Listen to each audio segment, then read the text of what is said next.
Right, good evening, everybody. This is the advisory committee meeting, and it is October 25th, 2017.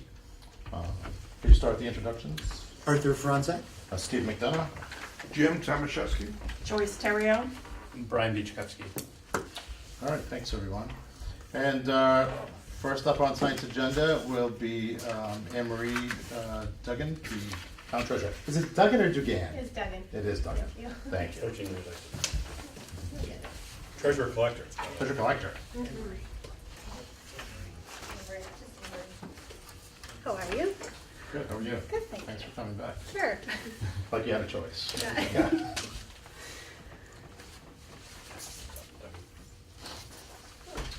All right, so, Yay. Evening all. Thought I'd be clever and come in the front door, except it's locked. Oh, no. I know, it's so close and so far, it's just, it's locked. good evening. Leave.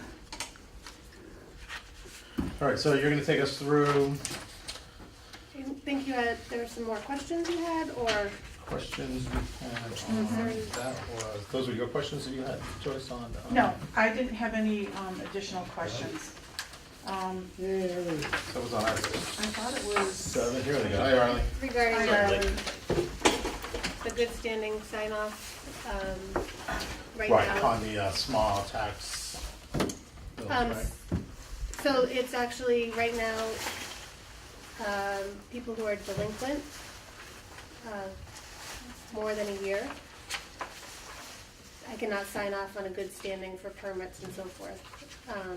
This amendment would change it to anything less than a year. I would have the discretion to not sign off until they made good on their taxes.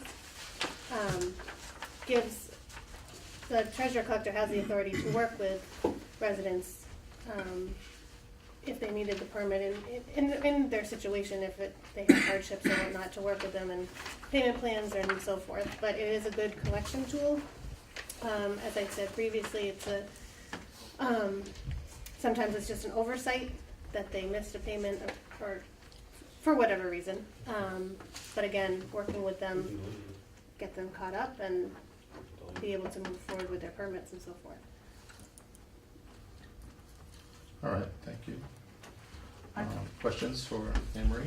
if I may, just a follow-up to last week. The,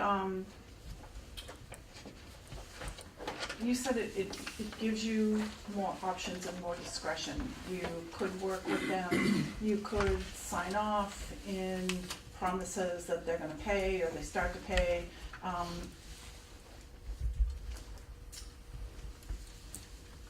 Get hit by a bus. The next treasurer isn't as accommodating as you are. They could be extremely resourceful in allowing barely a month to go by before something is, I mean, you're saying that you're gonna work with people, and I believe that. Mm-hmm. Let's say something happened and all of a sudden, you're out for a while. Someone in your position might not have that openness and friendliness with the town. See where I'm going? So I'm wondering if, I do, but I also think that I'm protecting the town's interest in collecting the money that they're expected to receive from the taxpayers. There's that expectation when it's committed that we're going to collect that. With that, I think that working with, so if someone is delinquent right now, I work with them, whether it's payment plans or, and with the building permits, it's not often. And right now, with the year length of time, they're actually, I guess, with the change, I would be helping them save that more expense of penalties and interest, and therefore, if they still don't pay their taxes, it's going to get further and further, and I could ultimately put a lien on their property for non-payment, when in fact they already got this permit to better their home and so forth. But if something happened to me, I would think the office procedures and our keeping up with our filing and making notes and what we've agreed with that particular resident I would hope would be followed through, and that person in the position would want to be working with the people. We want Okay. more to, we're not out to get people by any means, you know, No, but you already have the ability now, if someone is 2 months, 3 months, 4 months delinquent, you're already working towards trying to work with them and understanding why they haven't paid their taxes, correct? some Okay. that come to us, yep. But you Okay. cannot issue a permit. Right now, Right. right now I can, You can't Right now she do- has to. right now I have to, because they're not delinquent more than a year. A year or more. So two situations that when I thought about this and I talked to, different department heads, Mm-hmm, both involve contractors. So one is really just helps us create protection for contractors, and I'm thinking of the small contractors, some of whom are Norfolk residents. So, if Pat is my contractor, he's gonna come, put in new windows for me or something like that, and so we pull a building permit, whether it's in his name or my name. But if I'm delinquent by 9 months on my taxes, he doesn't know that. So right, he's gonna enter into a contract with me, I'm already 9 months behind taxes. The protection that I think the town is providing to a small contractor like Pat is that we're now protecting him from entering into a deal with somebody who's in a financial, maybe shouldn't be putting in new windows when they're 9 months behind in their taxes. So that's one kind of situation that we talked about. The other one is more important to me, is we have a lot of trouble with the big contractors when, the gentleman that built the Fern Ridge subdivision, he was constantly behind in taxes, and it was just a constant, managing, trying to make collections with him, yet we had to keep issuing him building permits. So that would be another tool for us to try and collect. When he owes us on, 15 lots or whatever, and it's a big chunk of money, and we can't start negotiating with him until he's a year late on those lots. So those are the two situations that, and I get all your, I think I heard the Yeah. situation, we okay, certainly want to be flexible with people in situations that we need to be flexible with, and we try to be. okay, all right, thank you. Any other discussion or questions? Second to me that I apply to this too is it's not as if this is really extreme. It's not throwing them in jail. I mean, this is just new work, so they're prevented from doing new things. This isn't necessarily a direct burden on their, on the present situation. Mhm. I just needed assurance.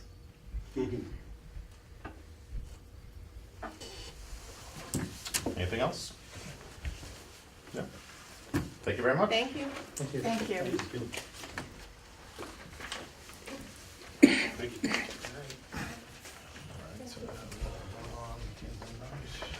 That was 7? 7, the new handout.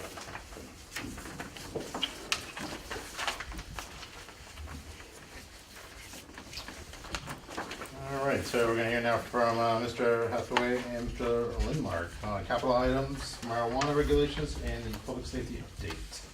So I'll handle the capital expenditures. You should have the transfer list. Yes. And you should also have a packet of 3 pages, starts with budget information at the top. An email. So, transfers, what I did is I broke it out for departmental transfers, line items at the top. And then I put the capital items in its own separate capital expenditure down below in the third box there. Stabilization fund stayed the same, $250,000 that we're looking to move into the stabilization fund from certified free cash. At the top, departmental transfers, everything stayed the same from what I talked to you previously. A couple of things I wanted to clear up on the snow and ice budget. We have snow and ice budget of $250,000, which is $50,000 more than the previous year. That's the appropriation amount that was done. Any transfers that we do throughout the year does not raise the appropriation amount. So we're not locking ourselves into 275 or 300 or whatever the new number is. Just allows me to do line item transfers throughout the year to cover the expenses, if that makes sense. I did reduce the snow and ice, and I'll get to the reason why, from 50 to 25,000. in anticipation. We do have 250, which we're up 50 from last year. They predict, and I know I'm gonna say this, and it's gonna be a lot worse, but the winter should be a little bit warmer this year. So I don't know, still we have to spend monies on, sand, getting equipment ready, so there's gonna be some expenses, but hopefully they won't be as high. The Norfolk Public Schools previously was at $25,000 less than the $67,000. It was $42,806, which was the reinstatement of the amount that we pulled out of their budget in order to balance for the year, plus $14,000, which would cover 2 positions.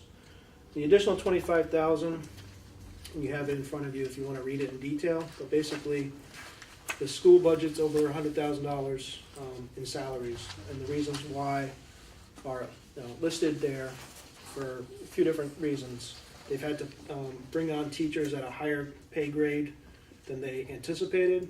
They had $10,000 of Title I funds cut.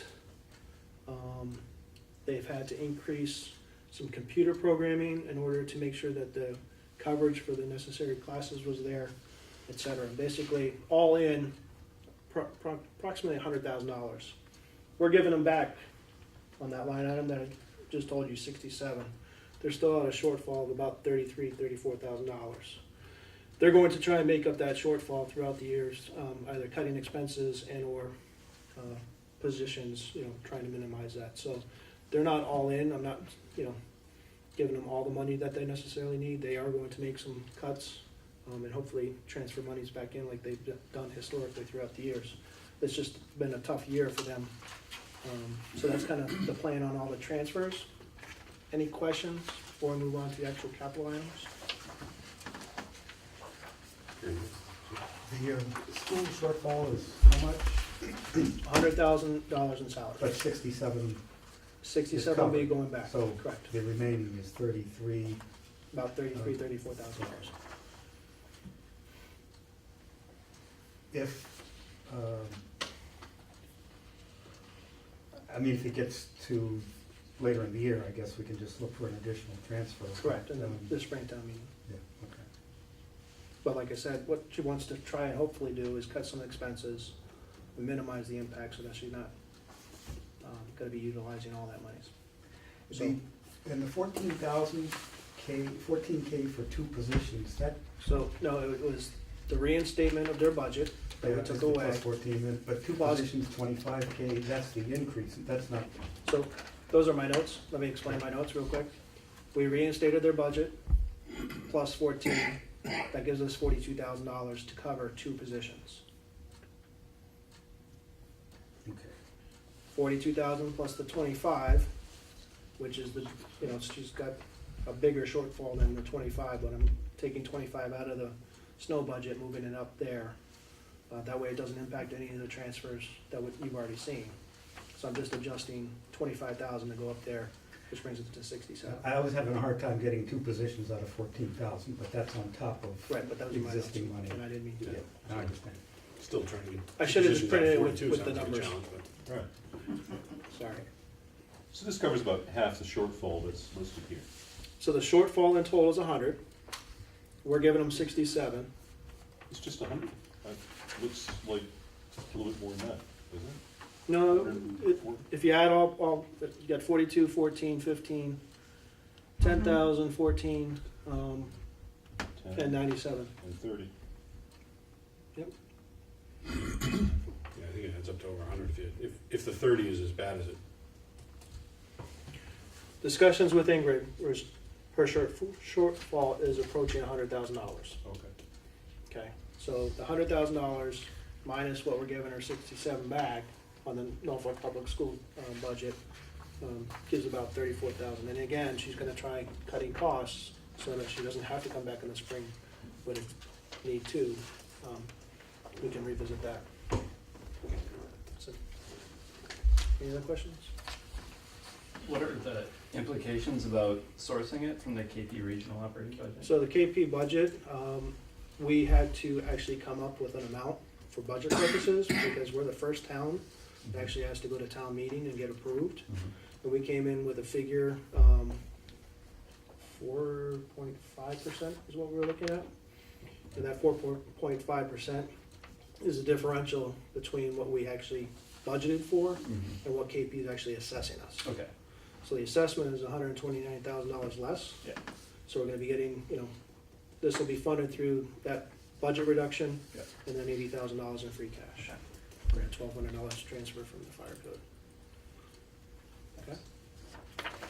All right, capital expenditures. Some of them I've already discussed with you last time on the sheet, and I just moved them down to the capital area. Information technology, that's data storage, and a domain controller. The equipment's about $12,000. To fix the 2 boilers over at the library, another $12,000. The town clerk voting machines, is the 21,869. Looking to get 2 cruisers for the police department, approximately be about $100,000. The fire department needs a new duty truck for the on-duty commander, which has a bunch of hoses and a bunch of other apparatus. The current one that we have is not really equipped for cold weather. Everything has to be drained because it's all exposed. But this new one would be equipped to handle that. DPW dump truck. The 2 that are in place now are actually not road worthy. So in order to help mitigate their issues, we're actually looking at getting a dump truck. The dump truck itself would normally be about $168,000. They're able to do a little finagling with the body of the truck, which brings the price down to $144,100. And replacing one of the F-250 pickups for the DPW would be $40,000. The last item is the Norfolk school building study. If you guys, on that attachment sheet, the second and third page.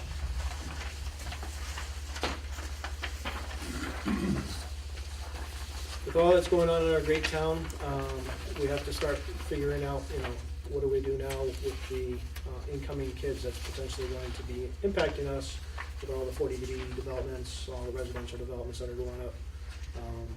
And one of those items that we're looking at is to do a cost study of what it would be to do the addition to Freeman Centennial. And on the, Freeman Kennedy. sorry, Freeman Kennedy, I'm old school. I've been here a long time. So the plans as you see here are just a mock-up to see, okay, if we take the school building, and the school building, the way it is now, you have the front and the 2 wings. What we're looking to do is add on the back wing as the addition, and the first and second floor, that's why you have 2 pages, which would allow classrooms. Classrooms currently at the HOD would include the kindergarten, Okay. pre-K, would move over here, which would free up HOD to have grades 1 and 2 all over there now with the additional classrooms that would be available, and also would add additional classrooms to Freeman Kennedy based on doing this addition. The amount that's on the capital expenditure of $12,000 is to do a study of what the actual cost of putting that together would be. And we'd kind of rather do it sooner rather than later to keep people aware, of the situation, see what the costs are, and, what the next steps are. And that's what that expenditure would be. The last 2 are in the water department. Water service vehicle along with the tag-along trailer for doing servicing throughout the town. DPW or the water department went out on a call the other night, and the transmission, I think, was about ready to drop out of the truck that they used to do some hydrant maintenance. So it's they're on fumes at the moment for doing these trucks and services. Yes, sir. How do we know, with the 40Bs are just new residents, how are we doing the estimate of what grade levels are going to be impacted? So that's another step. I think the Step 2009. what's that? Yeah. So part of this 12,000 includes doing a school population study. No, schools paid for that, right? Right. I'm sorry. They did the $1,200. They did an ESDEC they got the, and I can't tell you what NESDEC stands for, but it's a New England School Districts Association or something like that. They got a study to try and back up what we've got, compare it to some of the analysis that our planner has that would compare that. What they're, to answer your question though, to the challenges that they have are the pre-K classes keep growing, and they have to, part of the challenge, and I think I may have mentioned this a couple weeks ago, was part of the challenge is they have, if there are kids with special needs starting at 3 years old, we're required to take those students in at 3. But then we also have to put them into an inclusive environment, meaning that you have to have no more than 1/3 of the kids in a classroom have special needs. So that means you have to add, you have to allow regular ed preschool kids in too. So that's added a lot. And Ingrid, Dr. Alardi, the superintendent, has said, not only do they have that need right now, and that has been growing, but they've got a 2-classroom wait list this year for they could actually bring more kids in because there's so many kids, families that want to have preschool at the HL Day. So she has said they are right now full at the HL Day school, and within 2 years, because the grades at the first and second grade now are big, when they move up to the Freeman Kennedy, in 2 years she's going to be full at the Freeman Kennedy school. So as Todd said, this is to try and move the pre-K kids over onto the first floor of this wing, and that works for us because we talked about moving the second grade over, but that wouldn't work because then they would need to have access to the gymnasium and the cafeteria as well, and kids would start having lunch at 10 o'clock in the morning, kind of a thing. So the thought was by the school to put the pre-K over here, pre-K, who generally just go at either a morning or an afternoon shift, and they don't have to have lunch and they don't have to have the gym. And then, as Todd said, use the upper floor for expansion of the 3rd, 4th, 5th, and 6th grades, but they would just blend in with their grades into the gymnasium and cafeteria. So it seemed to make, at least at this point, seems to make good sense. We did explore, if we could expand over at the HL Day School. We also talked about, could we do a 3rd site, and kind of ruled that out pretty quickly because I think at least those of you who've been around for a long time know all the heartburn we've had just having 2 schools. It's a pain for, when you have a kid at the 1st grade and a kid at the 4th grade, it just makes drop off and pick up and buses and all that stuff. Having third school would be a nightmare. Any idea what the expected total enrollment will be at the end of this, or? I don't have that number off the top of my head. I know it's still smaller than our peak years, but some of the,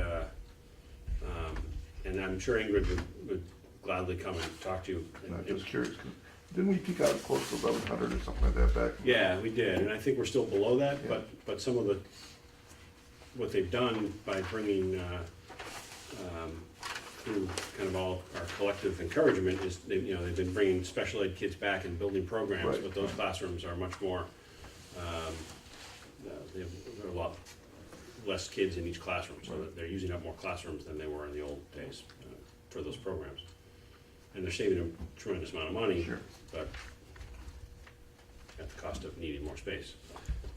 Any idea, let's say the study's complete and we approve this expansion, timetable upon completion, any idea? 2 years or? It could be 2 years. I think it's probably, we've gotten guidance that it's very unlikely that we would get MSBA support. So if we were going to approve this, it would be 100% funded by the town. So the good news is that makes it faster. The bad news is we'd have to get the town to approve it and pay for it totally on our own. I think the architect is talking about a $6 million number, so the good news is not $30 million like we did for the Freeman Kennedy School, but of course, as soon as we do the study and really figure out what the real numbers are, I'm sure that number will go up, because it always does, but. Has there been any interest in looking at this from a multiple town standpoint, Rentham, Plainville? Unfortunately, I think Rentham and Plainville are going very much through the same challenges. They've added even more, they've added a lot of apartments in both of those towns. That's what I'm thinking, they must be Yeah. facing exactly the same problems, and maybe there's a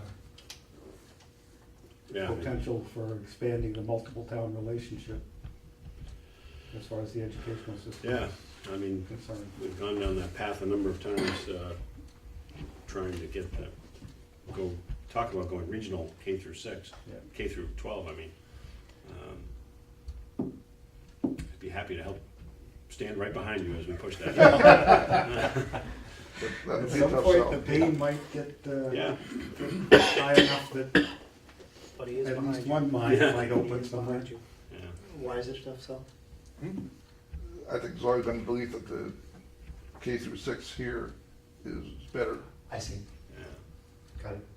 It also gets more expensive for us per pupil, because of the way the formula works. We pay about $1,000 more per student at the KP level for 7 through 12 than Plainville does. We pay more than Rentham, it's not $1,000, but because of the minimum local contribution formula, which uses average income and home value, I see. EQ value, we get assessed a higher number than Plainville. So if we now added another 1,000 students into that mix, we would likely pay more per pupil than Plainville and Rentham. So chances are that it's going to cost us more rather than doing it on our own. But that's a back of the napkin. It's complicated, I understand. Thank you. I was just gonna ask, on that study, how much information do we get back for that price? Like, things aren't going out to bid at that point, obviously. No. So, but do you get a range of what the construction costs would be and sort of like first draft plans? Yeah, you wouldn't get, certainly wouldn't get building documents, but you'd get your construction documents, but you would get a schematic design, and you would get estimated costs. So those are two main things. Yeah. Well, it seems amazingly inexpensive. It does. Yeah, they tend to be cheaper because then they're trying to win your business because they want to create, the architects want to create projects. Okay, thanks. If I could back up one Oh, item. Sorry, and I should just say too, that the Freeman Kennedy School was a model school for the state, because we went through the MSBA program, that was and still is their program. They want as many of the communities, and you get more funding if you use a model school. So we designed this, we paid for the design of the school, but then now it goes on their shelf as a model school plan. And part of the requirements from the MSBA for the architects when they design a model school is that it has an expansion component to it. So this was Anticipated. this isn't completely start from scratch. This is the last expansion planned in the In design. my lifetime, yeah. No third floor in another few years. Question on an earlier item, if we're done with the schools, the duty trucks and dump trucks, et cetera, are they just scrap metal, or do they get sold? Do they have any value at all, or what happens to those? In some cases, we'll trade them in and get money, and in other cases, we'll put them up for, we'll go through reverse procurement. So depending on the level, we basically just advertise them on our website. Sometimes we'll use Municipid or some of the online sales sites that help you. These don't generally rise to the level of 25,000 where we have to go out and get sealed bids. But we rarely do we get to the point where it's just scrap metal, but we are trying to trade them in. The water vehicle is the old COA van, so it's, there's not gonna be a lot of value in that. We've got our money's worth out of that vehicle.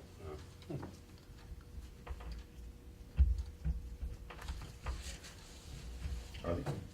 How did you distinguish between capital items and other items? Yeah, right. Don't ask. Items in excess of $10,000 with a useful life for 3 years or more. Okay. So the Norfolk School building study just seems more natural, something that would be financed. If we move that study would become part of the capitalized if we move forward with the addition. Ah, okay, that's, yes. Mhm. get somebody that can answer that question. Yeah, that was, Good job. Sound good. You don't care if it's right or wrong, you just want an answer. Sounded well, it good. sounded very convincing. That's good to me. I read it on the internet somewhere.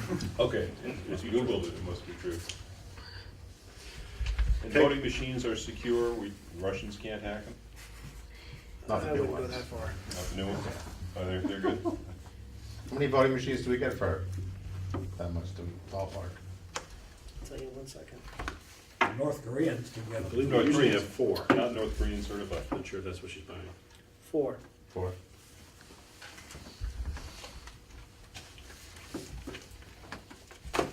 It's 3 in the spare. Three precincts in the spare. Okay, anything else on capital or schools? Shall we press forward? Pressing forward. So are we on to marijuana regulations? Can be if you want. There are some, Public safety? no, we won't do, well, we can do that, but I'd kind of talk about that last if you want. Let's just Okay. get through the warrant first. Sure. If you, We can do that. um, So we would be on Article 8, So Article 8 is, the extra handout, everybody? it's also the handout. So that was given to me late today by the planning board. And so those are still the same roads. They broke them up differently than I have, so they have 3 separate articles.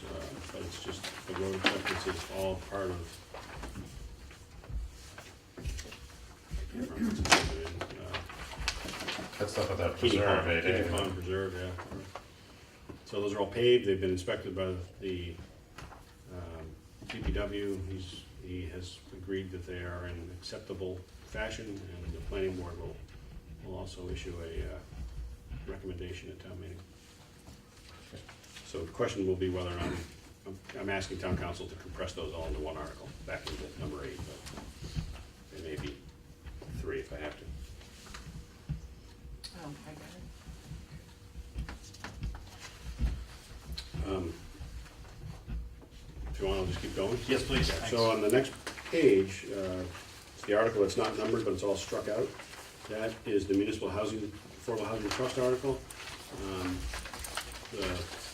When we went to go rewrite that and put it into official warrant form, we realized that that was a zoning article, and we're past the point where the planning board can have a public hearing. They've got to advertise and have a public hearing, so we will bring this back in the spring, assuming that the trust still wants to.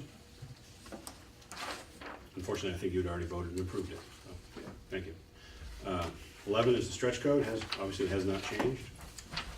Article 12 is marijuana. So there's still a lot of debate going on about how this should be handled properly. And the advice from town council is that we have, just to fully protect ourselves, is to have both a general bylaw, which is proposed here, and then in the spring, we'll also propose a zoning bylaw. Again, zoning bylaws have to go through the public hearing process with the planning board, so we're short on doing that at this point. But we'll get some towns are doing general bylaws, some towns are doing zoning bylaws, and some towns are doing both. So they're just telling us to be conservative and do both. So this, because Norfolk voted against recreational, the sale of recreational marijuana, we can go through a process of just having town meeting create a bylaw, whether it's zoning or general, and adopt that, and that will prevent us from, will ban the sale of recreational marijuana in Norfolk. So that's what the selectmen are asking us to go forward with. In the perhaps 2 hours that we are sitting here for this meeting, there will be 100 people that die of cigarettes. I really have a hard time getting excited about marijuana and its availability within the town of Norfolk. I could buy all the cigarettes I want, kill myself, kill my kids. There's 500,000 deaths from cigarettes. 30,000 of them are non-smokers, which means generally the families of smokers. Nobody cares. We care less about those 500,000 people. So why do we care about marijuana? What are the concerns? Safety? But to that point, the town has already voted its opinion on the sale of marijuana. This is implementing the town's decision, if I understand correctly. No, the town voted against legalizing it at the state level. The decision to accept that or not is a separate decision, but it's not necessarily the case that just because the town voted against marijuana, that the town necessarily will prohibit the sale of marijuana. We could well comply with state law in that regard. I would say Right? too. Is that right? Well, the state approved the sale of marijuana, which is why we are where we are today, so, but Right. since the town voted no, we have the option We of, have the at option. the town meeting level to ban it, We the have the sale option. in our town. But you can still go to the next town and buy it and smoke it here, or chew it or whatever the things they do today. I mean, we have the time-honored right in this country to kill ourselves by various means that are legal. And, you know, if you look at the Center for Disease Control statistics of causes of death, marijuana doesn't even make rounding. It's right down there with, it's above shark attacks, but well below any of the more common reasons for death in this country. So I just, you know, to me, this makes absolutely no sense whatsoever. And we're taking away some modest source of revenue for our town benefits, for our town businesses, to what benefit?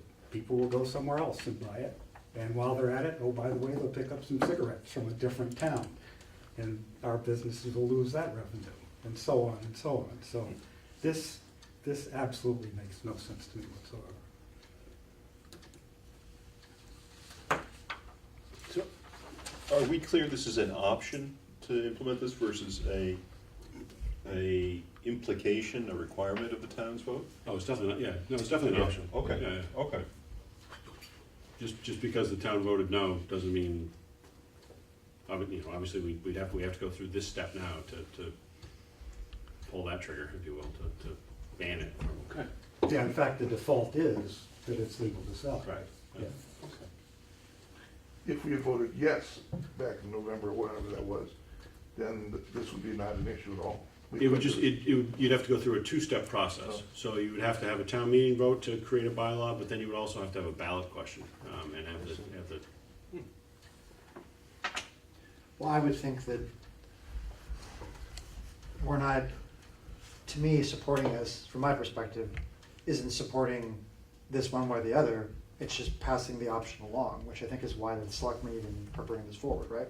This option exists, what does the town think, let's put it up for a vote. Yeah, I think there's some pretty strong feelings on the selectmen that they do want to ban Oh, in addition, the okay. sale. Okay. They're not just passing, they do that a lot, so I agree with the sentiment, but I think in this case, there are some pretty strong feelings on the board that they would like to ban the sale of marijuana in the town. I would just want people to make that, just from my perspective, want people to make that choice for themselves. Maybe Yeah. they didn't feel heard last time, or they were in the minority, it's like, okay, Yeah. this is an option that does exist, so, There was some language actually, we were under the impression at one point, very near the end of the state process, the legislative process for this, that, not the ballot question, but then when the legislature took it up afterwards and modified it a little bit, there was the actual process to ban it in a town was going to be at the selectman level. But that was pulled out at the very end of the process. oh, just like administratively deciding it? Yeah, so then they Interesting. changed it to the town meeting level, which I think is better. I mean, it's a big decision. Again, I support the ban of sale of marijuana in the town. I would like to ban cigarettes too. Just don't take away my beer. You need a light beer. There is Beer cellar cellar. way above cigarettes, but way above marijuana. I hate cigarettes. Okay. Sorry, just one more question. Sure. So the recommendation is that we follow this with a zoning bylaw Is the notion therefore that this in itself is ineffective? We have to have both? No, because of the regulations that exist today are just require a bylaw. They didn't specify a general bylaw or zoning bylaw. And then the marijuana commission has just been formed, and Kay Doyle, town resident, is on that commission. So hopefully she can give us some guidance down the path as they get going as well, but, so there's ambiguity in the regulations to date. And so some towns are going with general bylaws, some are going with zoning bylaws, and the Attorney General has approved both at this point. So the feeling is that either will be sufficient, but some towns are taking the more conservative route, and if we had the time to have the planning board hearing, we would probably have both articles on here tonight. Under current law, forget this, or without this bit, I want to open up a marijuana establishment in the town of Norfolk, and I go there. Medical or recreational? Recreation, Okay. absolutely. Just Drive through. Just to be absolutely clear. What is the process I have to go through now to get approval? I believe, I don't know. I mean, I believe you're gonna have to go through a state process first, through that marijuana commission. Okay. And then, And there are only a certain number of shops like this that could be opened up in the state, right? They're like some. I don't know. I don't think, I mean, it's not restrictive like the casinos. It's not Yeah. that kind of, you know. I don't think the state's finalized all the Yeah, I don't know. I thought there was a limitation though, like on how many. I thought there was. There's some. Maybe what that I was like recall. for manufacturing or growing, I don't know, but I thought there were some restrictions. So there's a state approval required. We don't know exactly the standards. We don't know, but there's a state. And there will be a local, level too. Certainly for, like to go through site plan, because any commercial business has to go through a site plan review with the planning board. Right. I don't know if there will be a board of health process as well. I would hope there would be. I think that's still being worked out. I don't think this isn't gonna all come to, people can start applying at some point. I believe it's after June 30th of next year. And then, the commission will start hearing, on applications in January of 2019, I believe is that's the big date. So the There's soonest a lot of regulations. would be 2019 before the town could be confronted with a. Yep, but there is some Aggressive concern marijuana. of people getting their applications in, that's why there's a little bit of a scramble to get the regulations in, because we're not exactly sure what happens if somebody applies next spring. Gotcha. If the town votes this article down, would we still recommend a zoning bylaw? I think it depends on the vote, how one-sided it is or how close it is. My personal guess would be that if, assuming that we follow history and fall town meeting is very small, if it loses, the selectmen would probably take a chance and bring it back in the spring when we have a broader audience. But I don't know, they'll have to make that decision. I can't make that for them. That would be my, Petitioners could keep bringing it back forever, right? Right. yep. Just to your comments, Pat, briefly, I have a little bit of a different take on it, maybe from my law enforcement experience too, but the other thing I think that's a concern with the marijuana, there's been a few news stories, is like if you have a beer or a cigarette that looks like a beer, the other thing looks like a cigarette. But the marijuana, they've had some issues with young children getting hold of some of the edibles that look like a brownie or something like that. So I think that's another issue with the marijuana that's a Isn't the concern. Massachusetts law specifically ban edibles that have any appearance to normal food? I think there was don't really know. I think there was a condition. I think I think there certainly was a lot of conversation about that, and then, but Camel cigarettes with the camel on it, I mean, it's just, it's a slippery slope. And of course, when you take them out of the packaging, they still look like a brownie. Yeah, well, there is specifically, like in Colorado, it's a big issue with Yeah. candy. Look at Colorado though, and there's a lot of people that you know, are in government and non-government that wish that they never passed that. They say it's created a lot of problems. But- Okay. Anything else on the marijuana? You said this language was taken from some, we didn't invent this, this was proposed. This was directly from town council. So they've got a model bylaw, I believe, They from do the have a attorney model. general, yeah. Okay. So I think we had a friendly amendment to add smoking. It's funny, I think CVS has banned drinking. So, and also exercise. I wish so one- that would be another thing. I got a visual aid. Next one is the Old Town Hall. Nice job. Yeah, remember, once you give it to us, we have to keep it. What's that? We have to keep that.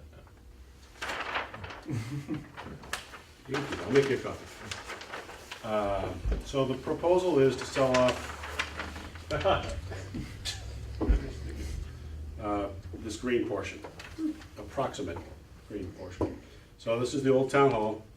So the idea would be to create a parking, we had United Consultants do this a couple of years ago, 2013. So the town owns that wooded lot to the right of it. We bought that at some point 20 or so years ago. So the idea would be United Consultants engineered this and you could fit a parking lot to the right of the old town hall. So the idea is we would sell this off. We've had discussion years and years and years about tearing it down, about rehabbing it. We went to CPC to talk about using CPC funds, calling it a historical building and trying to rehab it.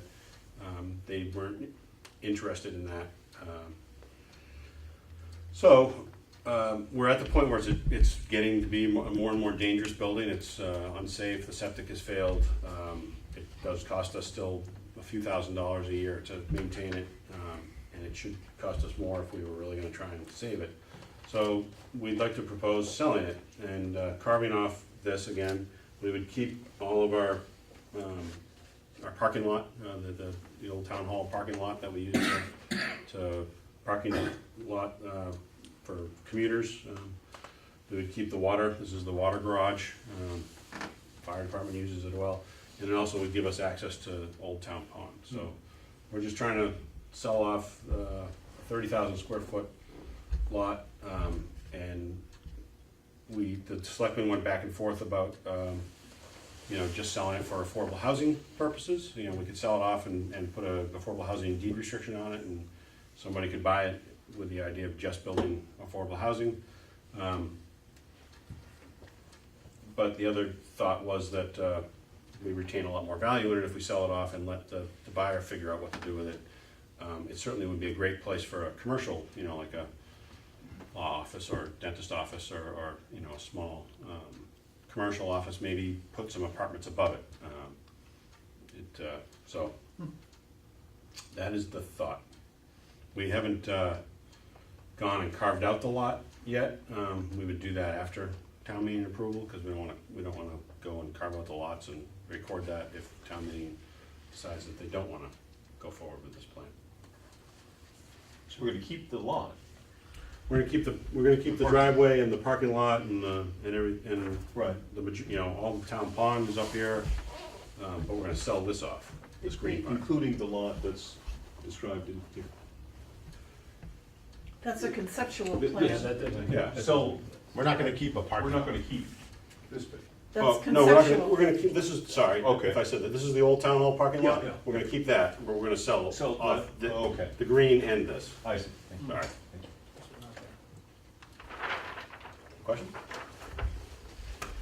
Did we ever think about keeping it and it's not the most attractive use, I suppose, but putting, I remember, was it years ago, Dan used to always want to have parking meters downtown, Dan Winslow, Just create more parking? create more parking. We haven't. I know we've talked a lot about, keeping it and trying to rehab it just for a community center. Recreation. For more recreation building, although I think we should have the recreation building down at Pond Street. Of course, we could always ask the chairman of the Recreation Commission. Sorry. You know, I don't think we wanted to spend well, you know, to you guys, Mr. Beachcombers, you know, we don't wanna build it, we don't wanna have another I don't wanna have another building project with general funds. If we could get CPC money, I'd be a little more anxious to do it, but, so we think it'll sell for somewhere in the $300,000 range, for a commercial lot. What's That would be a the nice square start. footage there, ballpark? Yeah. It's a 30,000 square foot lot. 30,000 square feet. Yeah, It's big enough for like a or marijuana distributor. could be, or a cigarette manufacturer. Distillery. Distillery, nice. Certainly wouldn't, you know, if there's a friendly amendment at some point and there was a, you know, a well thought of designation for what that money should be used for, whether it's capital or a specific capital project, that would be, you know, we've talked about having it designated for a recreation building, because we've been struggling with a way to fund that for years and years and years, so. So the green area includes the building itself too. The building itself, yeah, so the buyer would be responsible for tearing it down, and we talked about tearing it down, just to buy more time, but then we realized because there's wetlands behind it, so it's non-compliant to the setbacks, we would lose our grandfathering, for having a building there. So if we tear it down, If anybody tears it down and doesn't have a plan for reconstruction within a reasonable amount of time, which would probably be a year, then you lose the grandfathering. Somebody at a previous meeting said that that's sort of like the last parcel that the town owns, at least in the sort of downtown area. That's accurate, right? That's the last, it is a big parcel, but it's not, you know, because of that wetlands that goes, Behind it. yeah, behind, you know, that actually goes underneath the existing parking lot, the old town hall parking lot, and then through the woods, so you can't really, there wouldn't be, you can basically rebuild on the foundation that's there, so we couldn't put a new school there. We wanted to put the new public safety building there years ago, and we realized we couldn't do that. That would be a great place for it. That would have been perfect. Any other questions on the Old Town Hall? No, all right. Thank you. Any other, do you have anything else to go over? You do. Okay. So the next one, the government study, that's the charter, and this, I still need official language from town council, but the thought is that this is the first step of going through the process of creating a charter, and again, this doesn't mean that we're gonna adopt a charter, this means we're gonna create a committee to study having a charter. The charter could mean anything from how town government is organized, whether we're a town administrator with selectmen organization, or a town council with manager structure, or whether any of the boards that we currently have, how they're constructed, whether they're elected or appointed, what their makeup is, how bills are processed. You know, that's one thing that you know, when Todd started digging into stuff, that, you know, we have traditions of ways bills are paid, but really, you know, should a board be paying them, authorizing bills, or should the person that reports to that board be signing off on bills? You know, we have a lot of, it'd just be great, in my, you know, I'd much rather have a structure of how, a document that tells us how everything should be happening, and it gives the town the opportunity to think about how they want things to be changed. So the committee would come back with a recommendation, and then that recommendation would be brought to town meeting, and then that, if that gets approved, and then that would go to the legislature to be adopted as a home rule legislation. I have a hard time understanding the difference between just adding bylaws to accomplish some of the things that you're talking about versus a separate charter, which would sort of be a meta-structure kind of thing that gives you I guess, a shell under which you could make those kinds of changes. But why Yeah. not just do more bylaws? Because it gives you, you can make changes by bylaw. I'm not sure you can make all the changes, but it also gives you an opportunity to have it's like having a constitution for a town. It gives you the chance to have one article that takes away any ambiguity between local law and state law. I mean, we have a lot of times where it's vague. I'm not sure if I can call it a specific example, but to me, it's putting everything in one document that, and you can be, there are charters that are, many pages thick, and there are other charters that just, they addressed certain specific things that were a problem for that town. So again, we've got, when Todd looks at how do we process a bill, he goes to the town bylaws to look at some of the rules, and then he has to go to, if it's not specific there, then he has to go to state law. To me, it would just be better if we took like we created the finance department in the bylaws, if we took that out, and then just created a charter that from soup to nuts said, this is how we want to organize and this is how we want to process. It's not. If I did the charter, I'd want to get rid of the bylaws. If I did the Yep. bylaws, I'd want to not have the charter, but it seems to me I wouldn't want two sets of documents like Right. that. I think Is that what the happens? thought is to have, That the bylaws go away in that case? correct. The thought would be to take away the I bylaws think as you'd also well. incorporate the bylaws as you have within the charter to accomplish the goal at the end of the day. Or use the process Or to change change it. them as you like? Correct. Correct.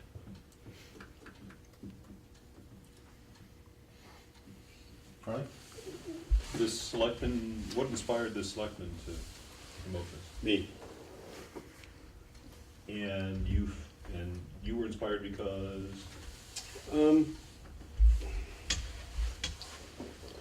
a number of different things. I mean, we've had, the town clerk being elected versus appointed is one thing that you could cover through a charter change. We've brought it up before, so we're trying to address, Gail. Carol wanted to address it now. Yeah, that's a mistake I've made before, and I'll make it again. There was a reason for her wanting to do that now before we get to the charter process. But the recreation board is another one. We've had trouble getting people to run for recreation. People, very talented people who would be good recreation board members don't want to run a campaign. So that would be one that I think we would probably want to move to be an appointed board. We've had discussions about the planning board, whether or not that should that be comprised of 5 elected people? Or should we have maybe 3 elected and 2 appointed, and with the idea that we would appoint 2 people who are in that industry of land use, either development or,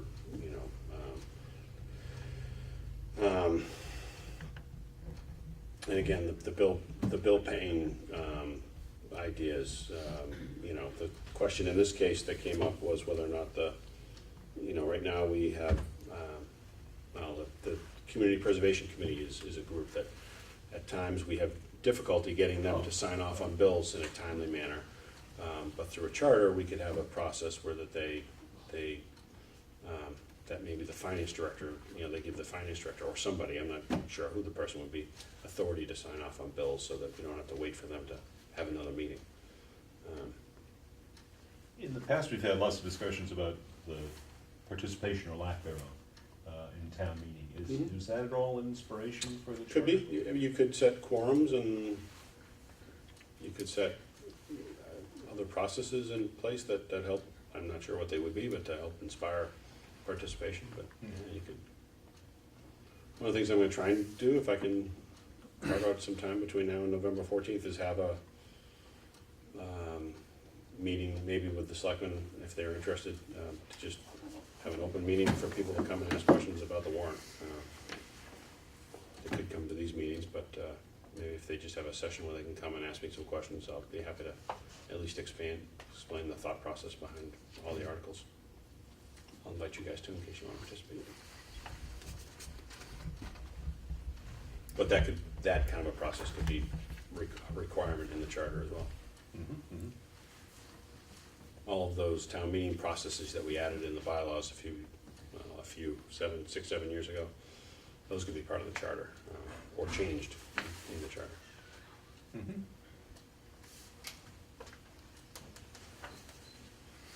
Okay, any other questions about the Article 14, the town charter? No? Okay, moving on to 15. 15 doesn't really change much. That's the, we're gonna try and see if we can purchase that property right at the corner of Seekonk and Main. 16 is it, 16 and 17 are new, so congratulations. 16 is and there's one blank that needs to get filled in there with a dollar amount somewhere in the middle there.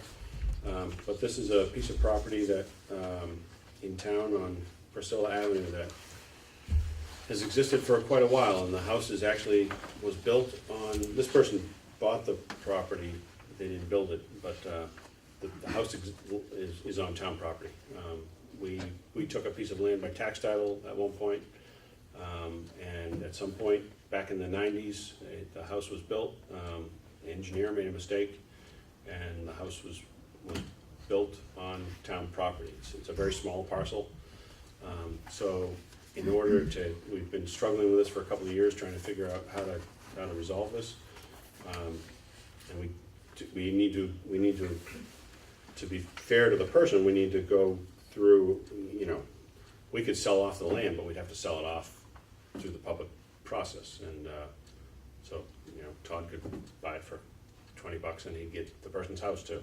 So that's not really fair to the owner of the house. So we're trying to, we have to apply for home rule legislation, has to go through the legislature, and they have to authorize us to ignore the procurement laws and strike a deal on our own.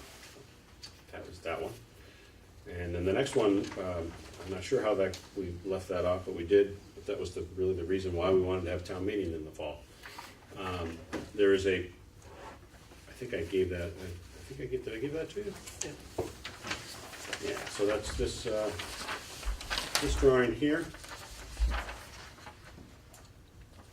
Yeah. So this is the cul-de-sac. This is the roundabout at the intersection of North Street and Union Street, and then Liberty Lane. And then this over here is this is Town Hall. So this is where the new credit union is being, actually right up in the planning board right now, hopefully closing the hearing, but they proposed building a credit union right on the corner lot there. They're gonna have some apartments above it. And what they have done through their building process is propose a driveway right by where the L is in Liberty. You can't see it there, but they've got two options. So if town meeting doesn't approve this, they'll put their driveway right there. But what that'll mean is we'll have a driveway, we'll have our existing driveway, the library will have a driveway, and then there'll be another driveway not too far away from it. So what we came into discussions with the developer is, why not have a shared driveway? So this is like where the mailboxes are. So they would actually come out and just exit out of our little driveway. So we have to provide them an easement. We need town meeting approval to do that. So they're gonna close their hearing tonight, assuming that the planning board approves it. And they're gonna have the option of either building it, right out onto Liberty Lane, or if town meeting approves this easement, they would actually be able to go out onto our driveway and share that driveway. And the idea, police chief likes it because the driveways are across from each other too, so it's just a little bit easier for people coming out. They can see each other across the road. I had a question about Priscilla Avenue. Excellent news. So an engineer mismeasured something, or the plan was off, and the house ended up where it should be, right? Yep. So an engineers carry insurance that we could file some sort of claim to then ease the burden of this mess to the town financially? Well, I think we're gonna try and just sell them the land and get money out of it, so it's, you know, we're talking, certainly a 5-figure number, probably in the mid 50 type range. Well, no, I understand that we'll sell land and get revenue from it, I just mean there was a professional mistake made that's costing us some extra cost. Yeah, and then- engineers are highly certified people, and I believe they carry insurance, don't they? Yeah, but again, this is back in the early 90s, I'm not sure that the engineers, I believe the engineers in question are long retired. Okay, I don't It's a know small all the firm rules that- of that stuff, but this Yeah, is why they no, carry you're right, insurance. I mean, we talked about title insurance and all that stuff, and you know, literally this goes back to our Copeland and Page attorneys, they went through it, tried to Got find out. Now Murphy, Hess, Toomey, and Lehane have tried to find it out, and then we put the burden, when they determined that there wasn't a simple out, Yeah. we put the burden on to the property owner to find the result, so they researched how to, and they had, wasn't our state rep, but they had a state rep that they were able to work with that, they came up with this plan to get the, Okay, to the, thanks. So yeah, that's helpful. we definitely, particularly, we talked about the engineer and the title insurance, trying to go after them, and Yeah, I think okay. there was unfortunately, this goes back, I think, to the early 90s, when this was constructed, and You keep saying early 90s to me, it's not that Yeah, long it ago. really seems like that I long ago. understand what you mean, Yeah. it's just yesterday. Got it, thank you. So, Is it the fact that we need to sell this land that means we require the home rule petition? the Priscilla, yes. If we were to simply transfer title without any payment? We talked about trying to do a swap, and you can't, it's considered a buy and sell. So we'd have to go through the public bid process. And do we, sorry, that's okay, good. and do we need to know the number to take this before the town? I believe we do, and I know we have a number that's, they've offered that isn't horrible, but I disagree with that. Still think it's a little bit too low, so we're still negotiating that up some. So I want to have a firm number before we go to print. So we really need to have that number approved by the town. We can't just say, for consideration to be approved by the selectmen or something like that. I don't know, I can ask that, I don't know the answer to that question. Because I suspect you might be right, we may not have to have a number. I think that the attorney drafted it so that the number would be there. It makes it simpler in a way. For what it's worth, if we can get away without mentioning a number and saying subject to approval by the selectmen or Okay. whoever, I think that would give everyone more flexibility to get this done. Okay.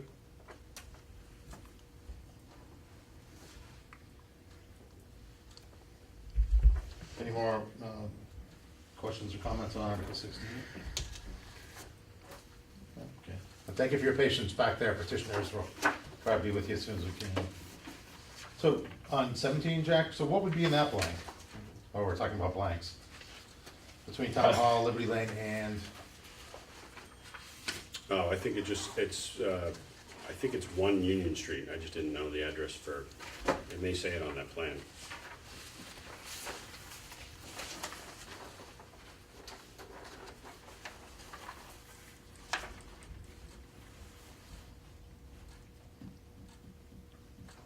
'18 Union Street.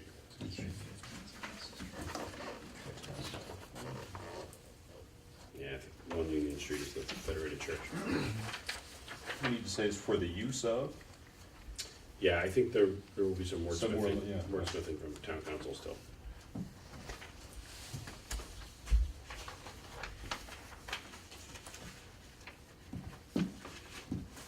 I suspect this article and Article 14 will not change in meaning, but change in, there'll be some wordsmithing from town council.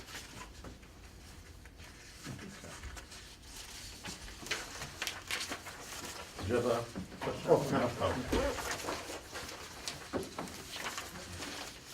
Thank you. Thank you.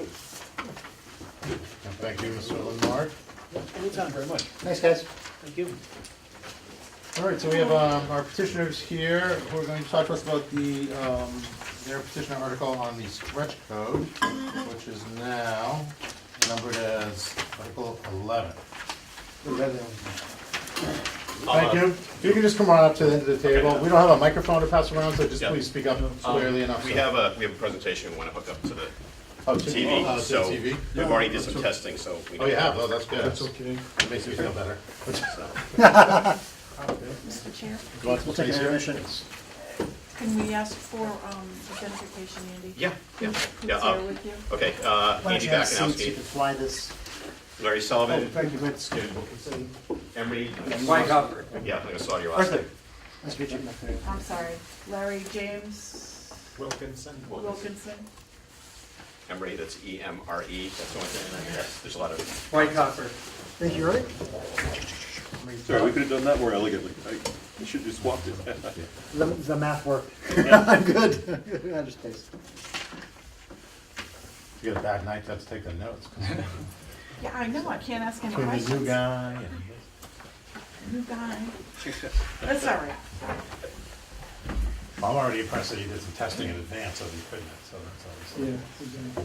Almost surely, guarantee of failure.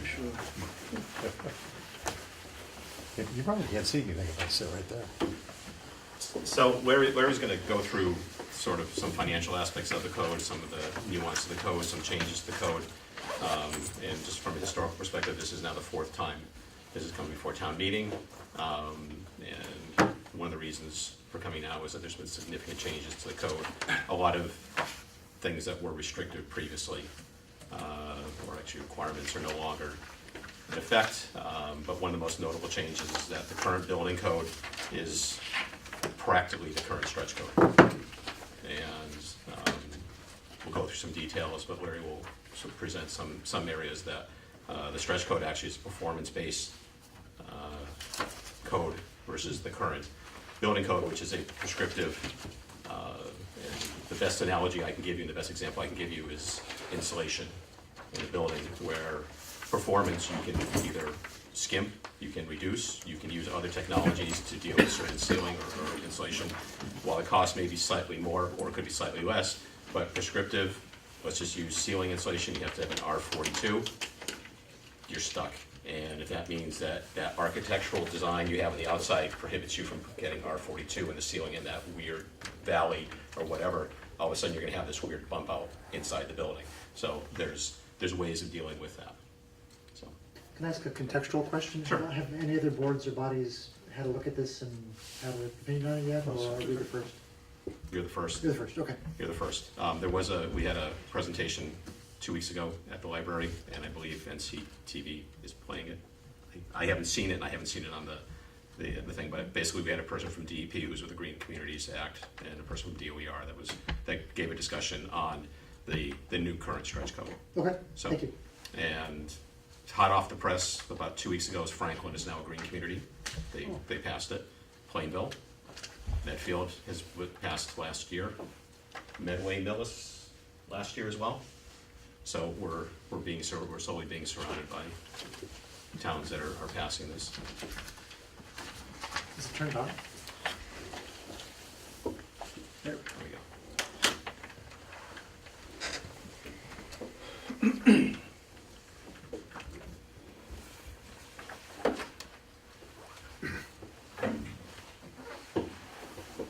Start now? It's all yours, Art. Go ahead. Okay, thank you.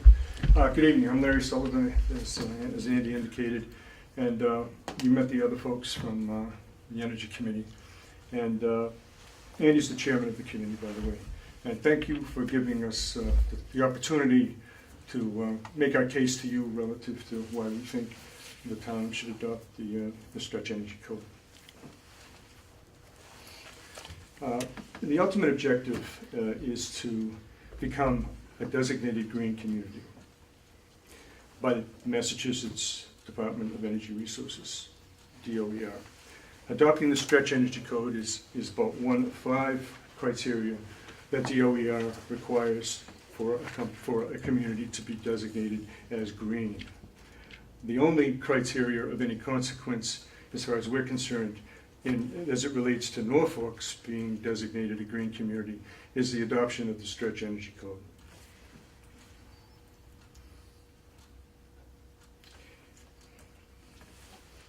There are presently 210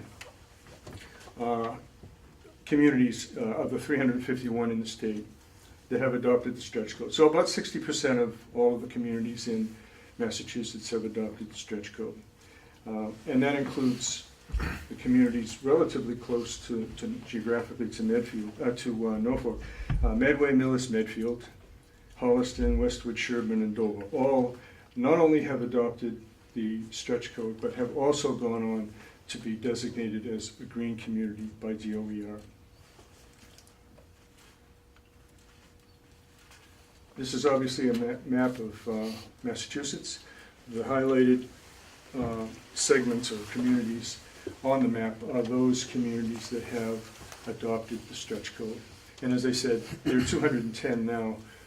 This map is a bit dated back in June of this year, when there were only 205. It's at 210 now, and most recently Franklin joined the ranks of those that have adopted the stretch code as of a week and a half ago. So there are 185 communities in Massachusetts that have been designated green communities by DOER. Designation grants are awarded by DOER when green community designation is received. Designation grants awarded in 2017 ranged between $137,000 and $604,000. Total designation grants awarded thus far by DOER total $35 million. Energy efficiency projects are proposed annually by green communities to DOER, and DOER evaluates those. They're bid on a competitive basis, and they are awarded on an annual basis by DOER. And DOER has awarded over $79 million in designation grants and project grants thus far to green communities in the state. We've been advised that Norfolk will likely receive a designation grant of $140,000 upon receiving green community designation. Energy efficiency project grants can be for as much as $250,000. That's a pretty big number for the project grants that I've seen, but it's on the books. It could be as much as $250,000 if it were a worthy, certainly would have to be a worthy project to get that kind of money. Close by towns, those that are in relative proximity to Norfolk and their experience as green communities include Medfield, which just became a green community in 2017. They got $146,000. That was their designation grant.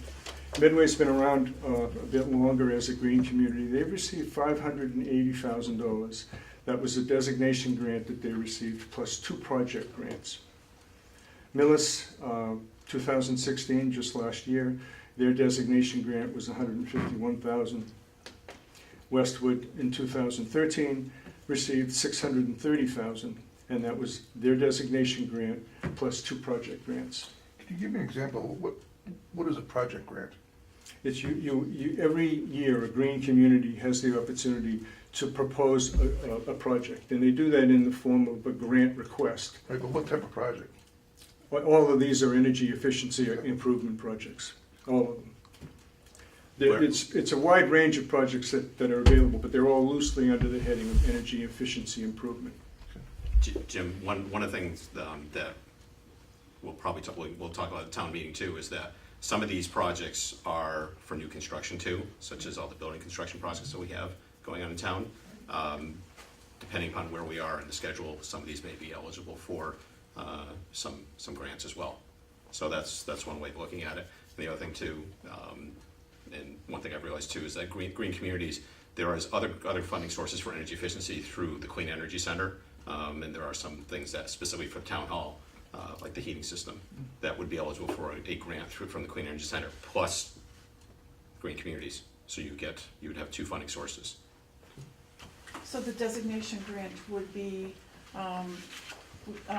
Larry, you had said, what, 100 and, 46. 140. POER has indicated that it would Potentially. likely be 140,000. okay, so that would, those funds would be for any town building or town project Yep. that we would wanna do. Yep. It's not for any It's not for homeowners. developer, no one can tap in and say, No. I would like some of that. No. Okay, The intention of the designation grant is to fund your work in developing the other projects that you're gonna be submitting grant requests Got it. for. Because otherwise, you could wind up spending, $50,000 putting a grant request together, whereas this is the funding source for Mhm. that. At least that's the intent, okay. okay? Mhm. Joyce, for the school, we applied for a $50,000 grant to do the high performance school, Yeah. which we received, and that actually paid for the study for the green Oh, yeah. aspects of the school. So essentially, that's a very similar process. Okay, all right, thank you. Okay, I think I left off at Westwood. They became green in 2013. They've received $630,000 thus far, and that includes the money for their designation grant, plus 2 project grants. Holliston, in 2015, they received thus far $394,000, and that was for their designation grant plus 1 project grant. The green community concept has been around for a while. I know that, I'm told that we first talked about this way back in 2009. Now, there's not a lot of sense in looking back at what we could have done, would have, should have, could have. We had an opportunity then that went by the way, and we have an opportunity now to change that. We have an opportunity to correct that lost opportunity, if you will. So I'm not going to dwell on the lost opportunity, and I want to talk about moving forward and what that can mean to us as a town. The analysis that was done regarding cost benefit of adopting the stretch code was updated. It was updated by DOER through an outfit called ICF International, which is an independent energy company, an energy engineering company based in Washington, D.C. And they did this work under contract directly with DOER. They put together 4 models. All of the models were for a single-family home, 2,550 square feet, 3 bedrooms. That was the constant for all of these models that they evaluated. The difference in the 4 models that they constructed was, one was natural gas fired, one was oil fired, one was propane fired, and the other one was electric heat pump. So all of the analyses that they performed concluded that the homeowner came out ahead, would see a positive cash flow on day 1 after purchasing a stretch code home versus a base code compliant home. Okay, you see reference to HERS 55 here. HERS is an acronym. It stands for Home Energy Rating System, and it's based on the Energy Star for Homes program. A HERS rating of 55 means that the home consumes 45% less energy than a home with a HERS rating of 100. I'm going to come back to that in a minute to try to put it into context. But for now, the lower the HERS value, the more energy efficient the home. The stretch code requires a HERS rating of 55 for new residential construction.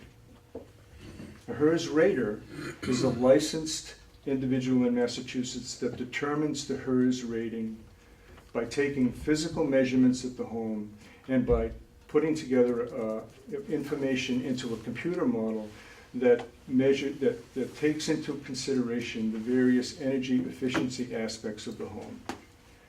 Coming back to HERS and trying to put HERS in context, the whole idea behind HERS as a rating system came about in 2006, and it was based on the International Energy Conservation Code of 2006. A residential home built to that code in 2006 would have had a HERS rating of 100. That's why you'll see reference to the 100. And that's why the 55 speaks back to the 100, and it's 45% more efficient than a home that has a HERS rating of 100. Okay. This is a very high-level summary of the results of the ICF analysis of the natural gas-fired model. Again, it has the 2550 square feet, three-bedroom, single-family natural gas heat. The changes to meet the stretch code, those are capital changes that would be required in order to satisfy the stretch code, plus the HERS rater fee, were computed to be $2,606. Now it's called a builder's cost here. It's a cost to the homeowner. Utility rebates that would be available through Mass Save would be $1,630. So the cost compared to the base code home is an additional $976. That's the $2,606 minus $1,630. So it's a $976 hit that the homeowner takes when he buys a stretch code home, as compared to the base code home. So the mortgage that was used in all of the models was a 30-year fixed rate mortgage, excuse me, with 10% down and a 4% APR. That's the constant throughout this analysis that ICF did. So the change to the down payment is 10% of the $976, so it's $97. The change to the annual mortgage payment was computed to be $77. And the estimated energy cost change per year was a reduction of $213 a year. So the year one cash flow is $37 credit to the homeowner. In years 2 through 30, that credit is $135 to the homeowner. The difference between the two, year one versus all of the other years, is the down payment is incurred in year one. The other models, again, these are for the other forms of heating of the home. The numbers to the left of the slash, that's the year one savings to the homeowner. The numbers to the right of the slashes, that's the energy savings, or the cost savings, I should say, to the homeowner for years 2 through 30. So as you can see, all of the models, all of the years, there's a positive cash flow to the homeowner.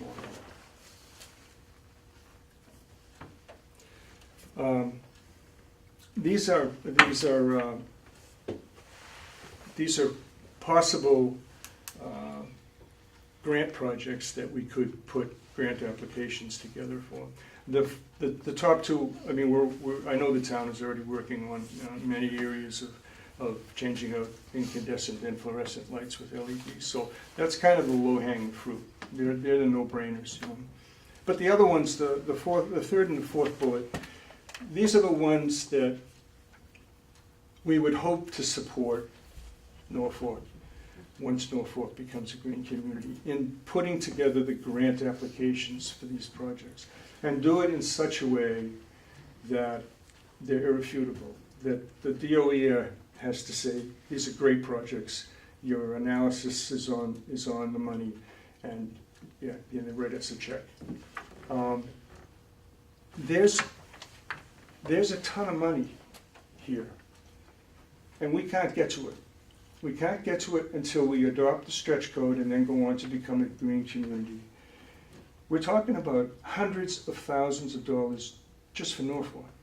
You saw the numbers that I put up on the towns that have already become green. That's what we want. That's exactly what we want, and we want to be part of that, supporting Norfolk in its effort to become a green community and to get these projects off the ground. It's our intent, in fact we've basically already done it, is to put together a simplified version of this presentation to present to the town at the special town meeting on November 14th. And we hope that we can get your support in that endeavor on the 14th. So I thank you for your time and your attention on behalf of the other Energy Committee members. We thank you. And we'd be happy to answer any questions that you have. Oh, before I say that, there's two things that I can leave with you. There are 3 copies of the presentation. And this is something we put together, actually at my wife's suggestion. Those are frequently asked questions. It's just one sheet, and there's a lot of good stuff on there, and it's in lay terms, and it's easy to get through, and it's for you. If it's of value, if it helps you to maybe further understand what we're talking about and why we think it's so important. That's great. Thank you. I have Okay. to give one of these to Susan. You do, yeah. There's 2 here. Who else would like one? No, there's 3 there, I think. I know, but I have to leave one for Yeah, she's Susan, got one for the for our record. administrator. Yeah, so she Your can, pad, I'll email the file if you want That's it. fine, or I was gonna say Friday, I could scan it and the note Okay. of everybody too, that would be okay. All right, you wanna do that? Sure. Yeah. And I'll leave these 2 for Susan unless somebody wants to take one home and read it this evening. I memorized it. Yeah, these guys have seen it before. All right, thank you. So did you say, that there had been, I'm thinking back to, I don't know, maybe it was a couple of years ago at a town meeting, and there were some people that were against it, and I think maybe some of those people might be misremembering, were builders, that they were saying it was gonna add a lot of money, but it doesn't. No, and there's a couple of reasons for that. As the stretch code evolved, so did the base code. So the base codes come up to virtually the same level as the stretch code. So the difference in the cost of the stretch code building versus the base code building is very low. Well, you saw the numbers. They're relatively small. And so while 3 or 4 years ago, they may have been accurate and they may have been correct, but not anymore. So were there also some things in the stretch code that's changed over the last couple of years to make it slightly less restrictive? Well, the big change in the current stretch code right now is that additions are no longer have to be brought up to that standard. Okay. And that was It's the new, Yeah, it's that was new one of those construction. things, I think, right? It's new construction, and having been at town meeting every single time we've done this, you're kind of comparing apples with pumpkins with that, because you're looking at a house that's 3 times the size of these modeled homes. That's clearly, I mean, it depends upon the size of the space you're heating, and if you're have to have a system, a heating system that's $50,000 more than, than a typical 2,500 square foot home. So that's the difference. Other issues have been the houses are too tight. Well, the HERS rating, it actually looks at air exchanges in the building, which is required under code, is 3 every 3 changes per hour. So that whole issue is gone. HERS is required under the current building code too. The HERS rating of sorts. It's not the actual number, but the HERS rater has to go out there and do an evaluation of the home, and the building inspector gets that and he looks at it. That's all he needs to do. He doesn't need to have any input on there unless he questions the operator. And that happens now, just under That the happens base now code. with the base code. So literally, I mean, you're talking base codes here, stretch codes here. Difference is, this is performance, this is prescriptive, and realistically, you might even be able to save money if you can do performance. You can demonstrate through HERS testing and other testing that the performance model and stretch code might cost you a little bit less. Every single home is going to be different. So, and every single structure that's built is going to be different. And then you're saying that it doesn't apply at all to like a renovation or an addition? Correct. Not anymore. It used to be like if the addition was That's over right. a certain 25 size. square footage. Right. Okay. In January, the stretch code was modified, and that was all eliminated. Yeah, and that issue hijacked the discussion, as I recall, Right. the last time this was up. Yeah. It was just a rat hole we went down and never got out of. And other statements such as the fact that you're going to have to redo the whole home as part of the stretch code, that never was a reality. I mean, the addition, yes. At the same time, with the business I'm in right now, is that it makes sense to make your addition as energy efficient as possible anyway. So, why not? Bless Why you. not? And one feature of the adoption of the stretch code that was sort of brought up at the last meeting, but I think is worth bringing up here, is it's revocable. For some reason, the town doesn't like it. the next following year, we can unadopt the stretch code. So we're not bound to it. There was also some things expressed at the last meeting that somehow when you sell your home, you're going to have to make your house compliant with the stretch code. That's not the case. That was a false issue that was raised at the last meeting, as Fake well news. as, what? Fake news. As well as somehow that it was going to be applied more broadly and that everybody would have to make their home compliant with the stretch code. It only applies to new construction and totally new construction, as Andy and pointed out. It's just not applicable to additions or other renovations at home. My understanding when I talk to builders is the energy efficiency that goes in a home, regardless of it's stretch code or regular code compliant, adds to their cost and doesn't get passed on because the comps are comping against other folks. So it's really that the builders see it as a reduction in their margin, and to your analysis point, that upfront cost is recouped by the owner or by the occupier. So there's a mismatch there. So I can understand why a builder would see it as a cost center, but I think for town residents, it sounds like it's a really good approach. And also, there are some builders who build their homes compliant with the stretch code, don't want the stretch code adopted in the area where they're building the home, so they can market it that their home is compliant with the stretch code. Ours is better.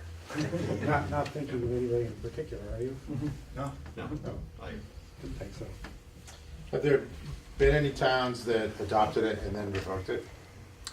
Not That that you I'm guys aware know of. of? no, Not but that I'm aware of. you have to realize the numbers that Larry put up may not add up directly. I mean, you have 180, 205, 210. There are communities that have adopted the stretch code but have not filed for green communities designation because they understand the value of having energy efficient homes in the market, and basically there's the saleability as well as resale value as well. So that's, it's another selling point. We're not talking a lot of money here. It's $2,000 a day, $400,000 house or whatever. Isn't that what it is? If any of you know real estate agents in town, you'll realize that there are some homes that are going for $5,000, $10,000, $12,000 more than asking price. Not a lot right now, but the way the market is right now, so it's it almost seems like it's a wash that just the market is driving prices higher. So when you start looking at $2,000 or even if it's $20,000 for energy efficiency, that's something that would be recouped at some point by the homeowner, but also it's not going to scare people off from buying a home. Yeah. They announced today that new home sales hit a 10-year high in September in every region of the U.S. Wow. So I guess the last part of this is that what projects would we be looking at specifically in town? Matt Hafner, who I think you all know, who's the facility guy for the town. He and I've talked. He has the laundry list of, it's everything from lighting issues, this building, the heating system out here. If you guys ever go out there and cringe when you hear the belt squeal when it starts up, I mean it's stuff like that. I mean that system is outdated. Whether we bring gas in or we go with some other type of heat pump system, that would be funded under a project like this. So, and heat pumps are Library HVAC. yeah. The library HVAC, that's on our Well, that's discussion. Capital. well that's a project that part of. I mean, if you're doing upgrades, Right. if you're doing a replacement, that would be covered under. Plus, the utility grants that are offered through Mass Save would also be able to contribute too. And also, as it's been pointed out, that the money that we'd be getting from the state it's not sort of a kickback of our taxes. It's money that we pay each time we pay our utility bill, and everyone pays. If you look at your utility bill, you'll see a section for that. So we're basically paying the money, but we're not getting anything back. Mass Save is funded by the energy. There's either you have renewable and you also have energy conservation there. Mass Save is partially there. A lot of the money that DOER gets actually is from the renewable energy portfolio standard that the utility companies have to maintain, such as they have to purchase a certain amount of renewable power, and if they don't meet those standards of 20%, which they're trying to get up to higher right now, they have to pay the state for a penalty. And unfortunately, because utilities can't lose money, they pass it on to you, me, and everybody else in the state. So we're paying for it either way. So this is our money that's coming back to us. Any other So- questions or Nope. comments from anybody? Nope. No? Thank you. Thank you very much for your time. Thanks. I hope you have a better appreciation that it's a little more friendly, a little less onerous has been dealt with before. It's a lot more friendly. Sorry, one more quick question. course. I think one of the objections that we heard last time was there was a shortage of HERS inspectors. Good question. I can show you, just. He has a HERS inspector right in there. They become miniaturized. No, it was because I had heard the question before, and I thought it was a great question. This is a list of 90 companies in Massachusetts that have HERS raters. Okay. So I don't think there's a shortage anymore. And this is something that's gonna continue to grow. So I think if there was a HERS rater shortage, I think they've done a lot to correct that. And maybe the question now means something different, because is a HERS rater required under the existing Yes. code? Yes. It's, Okay, so- you don't produce the same report Okay. as you would in the stretch code, but then again, you have to do the same steps. You simply just get a letter. rather That's than a right, report. and I confirmed that actually with the DOE, our regional coordinator that covers Norfolk, and she said, yeah, that's, you bring a HERS rater in during the beginning of the design phase, even if it's a base code project. But you certainly have to have it, because you need the HERS rating number, you need the 55 with the stretch code. So if someone does a really big addition, you would never need to get that, Correct. a rater to come out. Yep. What if you wanted to? Oh, you yes, you sure, could. absolutely. Yeah, but at the same time, let's just say you're going from a 1,800 square foot ranch, putting a second floor on and adding a 1,000 square foot addition onto that. You know, Sounds like you would- you're increasing the size by 60%. Right. It really makes sense to think do about, it. if you're not, and you're not gonna change the heating system, that's one thing. But at the same time, you have to bring the rest of the house up to code too, because of the footprint you're doing. So code issues are probably going to be driving a lot of the decisions anyways, and you may find out that you're spending more money rather than just starting from scratch. It might be, I'm not a big fan of tear downs all the time, but sometimes that might be a good case where tearing down a complete house might be more cost effective in the long run. So, and also just one last thing about the HERS rating is that, the building inspector, he's just required to get the piece of paper. I mean, it's off his radar to make any comments. If he has questions on it, doesn't believe the facts and figures, that's what he should be doing. But in terms of making decisions about construction and stuff like that, that's not his, as long as what he sees meets code, whether it's insulation, whether it's structure, whether it's the proper number of ties on, the rafters and stuff like that. That's all he needs to do. He doesn't need to be worried about handling an extra 10,000 pages of paperwork. It's just not gonna happen. It's not gonna happen. So the impact on his department should be minimal. So, It'll help to resale value as well. When you go to sell the house, you're gonna say, hey, look, it's like your septic system or whatever. okay? Thank you very much One again. more. Are you aware of any objections from the selectmen or any other board? I haven't heard of it. It's been crickets. I haven't heard a thing. I haven't heard a thing from them. But did they participate in your presentation? This was put on the warrant by By petition. petition. Yeah. Yeah. No, I understand. I just wondered if there was any discussion. Yep, no, And you're all on the energy committee? yep, yeah.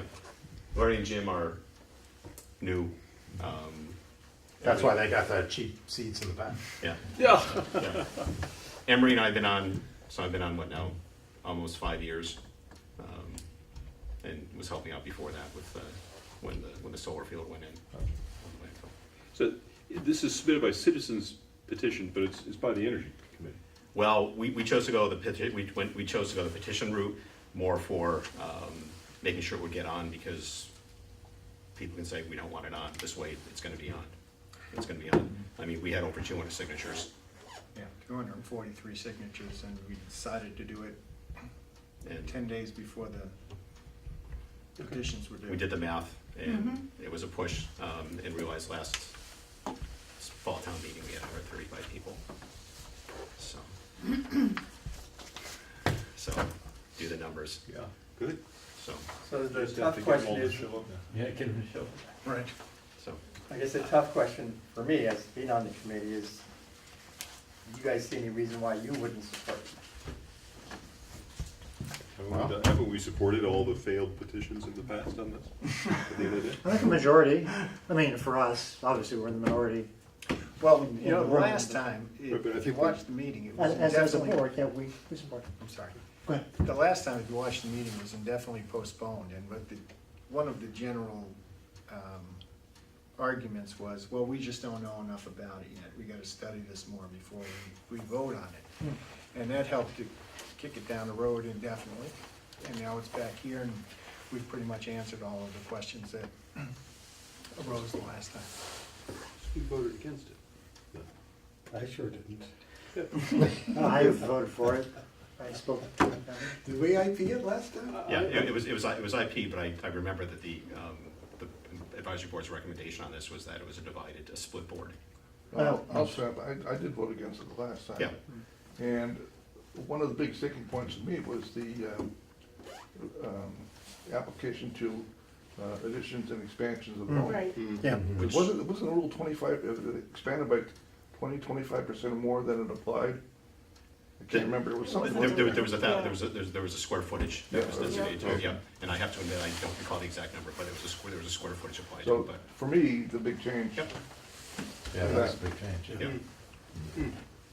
I don't know, personally, I think it's probably time now to move forward with and I think the other thing is, your point in the beginning was that right now, there's not a big difference Right. between where there was a larger difference before. Yeah. it. Yeah, And realize that eventually the state building code will be identical to the international building code.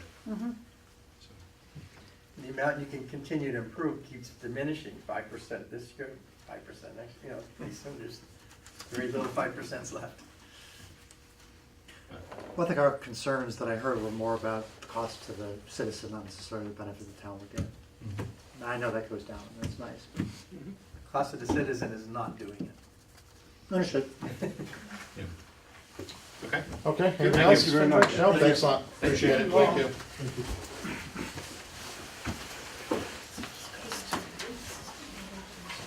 All right, so that was 11. So what haven't we voted on? oh here, Yeah, let's start, why don't we, let me, you guys have your stuff? Sure.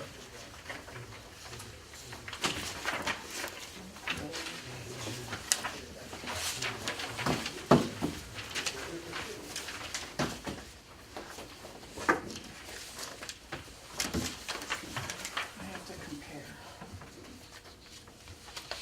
so, 1, 2, and 3, we can wait and do that at our little mini meeting before town hall, is that normally what we do?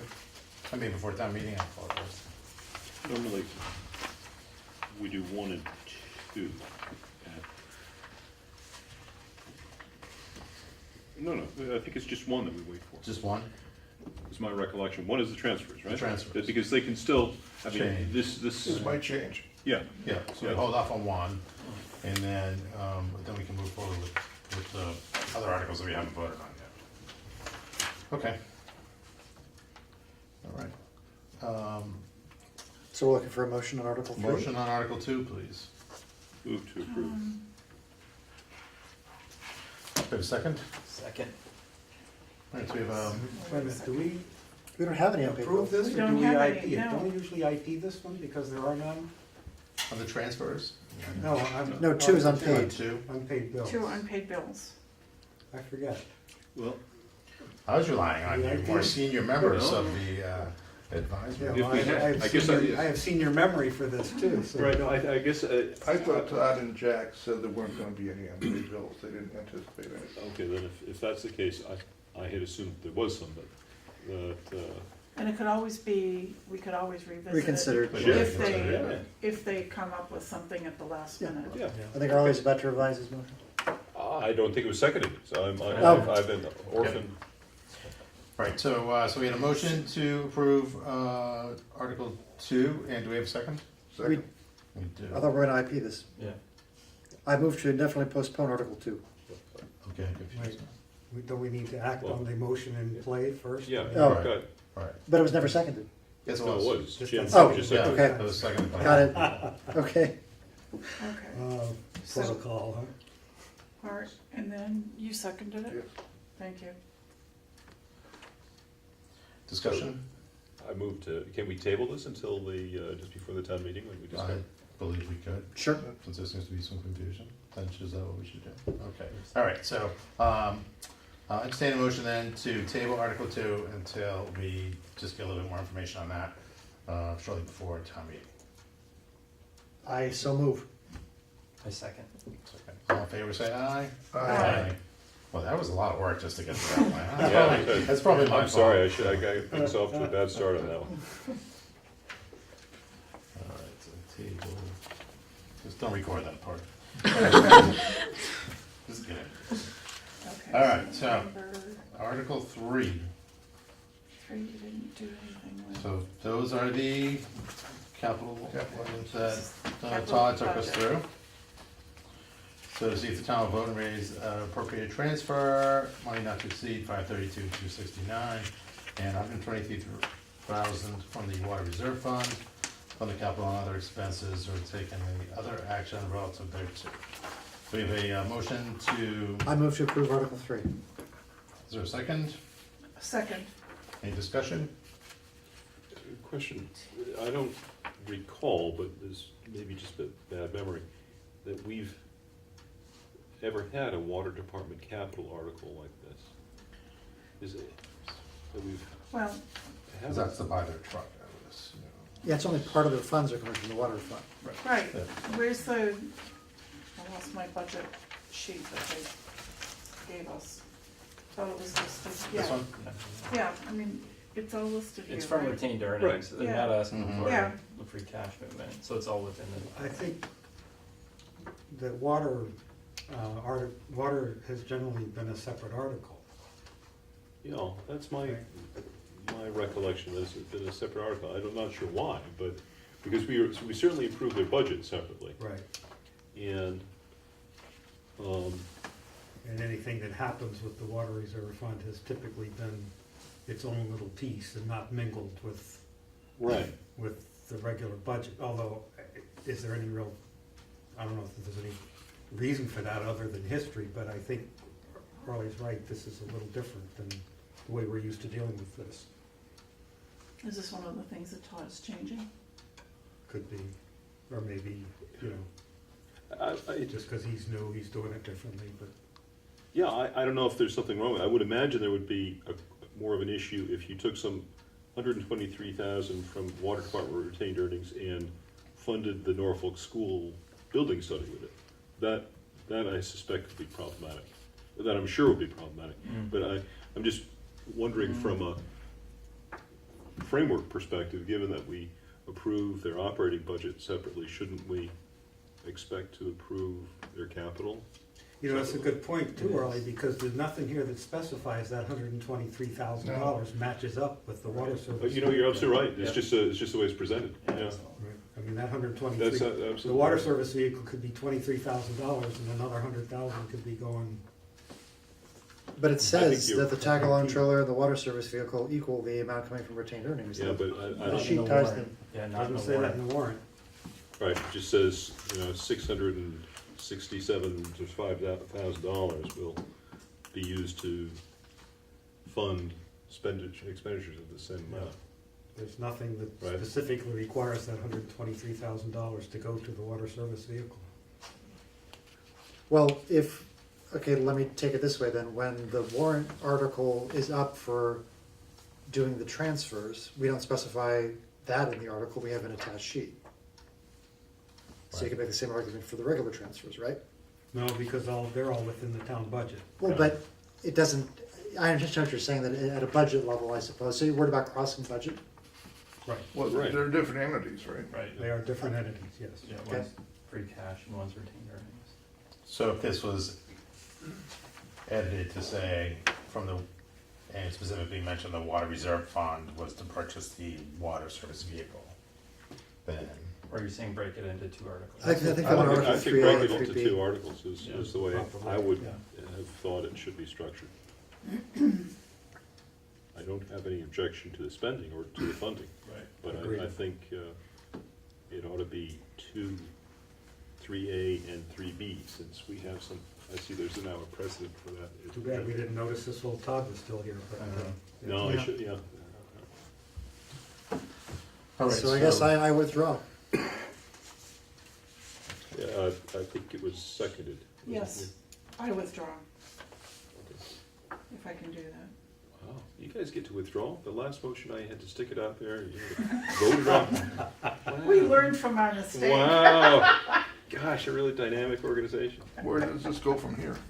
We table this until Table it. the day They need of, to, and we tell them in the meantime, they They gotta we need a do 3A, two they need to 3B. give us some. Yeah. Do you wanna communicate with them? With Jack, or do you want me to send him an email tomorrow? I could do I that, I have have to time. talk to, you do, I don't, I have court tomorrow, so I don't have time, but yes, I if do you have mind time, doing that, and I'll that'd be- just copy that'd be great. everybody. Yeah. Thank you. All right, Thanks. Yeah, thank you. yep, All right, so we have a motion and a second to table this, all in favor, say aye. Aye. aye. Aye. All right, so that Article 3 is tabled, just to get some clarification on the language. We need the article to read like the handout, Yeah. 3A and 3B, two articles. Yep. All right, thanks, Joyce. Let me see, Article 4 is to see if the town will vote to transfer from free cash $250,000 to the stabilization fund, or take any other action relative thereto. Move to approve. Seconded. Any discussion? All in favor say aye. Aye. Opposed? Unanimous? This may be renumbered as a consequence of our previous That may discussion. be, right? right, Yeah. but Historically said renumbering will not change the. The one question I had before we move on, there's an article for capital expenditures, one for the stabilization transfer, but I don't see an article to approve the operating capital transfers. Do we need one? That's the transfers, that's. That's the bigger transfer, That's okay. one, Yeah, that's number Article one. one. Ooh, good thing I was empty. Okay. Because that often changes, yeah, Yeah. so we approved it at the last minute. So 6 we already approved, right? What was 5? So you- 5. Oh, 5 is Oh. the committee reports on the new warrant. Well, actually, Article 4, yeah, committee reports, so that'll turn to 6 presumably. Yeah, we don't need to vote on that, I don't Just think. stick with our. No, we don't. And All right, Article 6. We already approved. We already approved. 6 was, yeah. Article 7, we need to vote on. So Article 7, to see if the town will delete the words, Chapter 640 of 1985, from Article 2, Section 4 of the Norfolk General Bylaws, and insert and displace the words, Mass General Laws, Chapter 40, Section 57 as amended, to authorize changes contained in the Municipal Modernization Act, Chapter 218 of the Acts of 2016, which eliminates a one-year delay for the non-payment of taxes prior to the implementation of enforcement, and to permit the distribution of list of delinquent taxpayers on a periodic basis, or taking any other action relative thereto. So we had some discussion on this last week and some more tonight. So, Move to approve. move to approve, do we have a second? Second. Pat Sneed. All in favor? So there was some discussion, we Oh, didn't yeah, sorry. ask, Sorry. I don't recall asking, but I was late, I'm sorry, to permit distribution list of delinquent taxpayers on a periodic basis. Is that distribution something new? We focus really on the implementation of enforcement bit, right? I just, it is, My memory was that it's not new, it's just really just Did you- removes the One-year- one-year time one-year. period, so they could start reaching out to some of these people, without having to wait waiting for the 1 year. but this says specifically distribution of list, Mhm. that's something the town can already do for anyone who's delinquent for Year. a year? I believe that's what Anne Marie said, but they couldn't deny the permit. So you can send out a list, but then my understanding was that they could not withhold the permit unless a year had gone by. You're right. Okay. Could I ask an organizational question? Is it important that we hold off the votes until everybody leaves? Because I think sometimes we have a pattern of, and I do too, where only in the act of voting does a question occur which they could answer, but they're gone now. So if they were here and we voted afterwards, would that be weird or just more efficient with them still in the room? We're talking about them, I suppose, with them being there, but it might save less after the fact clarifications. And again, I do this all the time too. This isn't intended as a criticism of anybody. It's just, And it's not a closed session, right? I mean. Right. we're I'm not still- sure. That's why I wanted to Yeah, I ask. don't know, that's the way, I mean, It's I just- haven't been on the committee as long as you guys, but they always vote usually we vote at the end, but I mean, actually, I think that makes perfect sense. 'Cause Jack could have sometimes answered several of these something does come questions. up. And, yeah, I it's think in just- the past, we have voted while the person is there. Really? I don't Some remember that cases. from last year. Sometimes. No, I'm talking, Yeah. Oh, historically. I think it's been hit or miss on Yeah. that kind of thing. Yeah.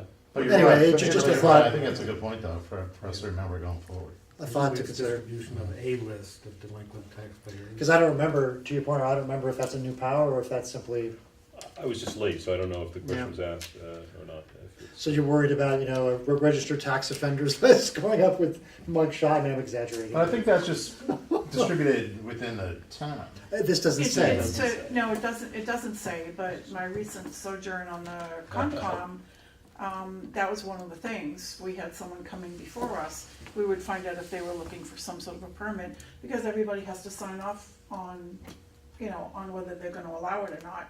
And we would know whether someone was in default or not. So I think it's already a practice Okay. amongst the committees or the boards the land use when they board. have an issue like Okay. that. But, That's helpful. Okay, yeah. That's fair. Thank you. no, do you have a little piece of trivia? All right, so take a motion on Article 7. I think we already have. We a already We motion. already one. have a motion, and do we Pat have a approved, Jim second? seconded. Yes. Okay, and we had some discussion. Is there any more discussion? No. All in favor of approving Article 7, say aye. Aye. Any opposed? No. Okay, so there was just one no, I believe. Mm-hmm. Yeah, all right, so, I have it. thank you. So this is a new article. Okay, moving on to Article 8, which is the handout where they broke 8A, 8A, 8B, and 8C, and these all pertain to acceptance of streets. But I they're believe- also, oh, I'm sorry. That's Go it.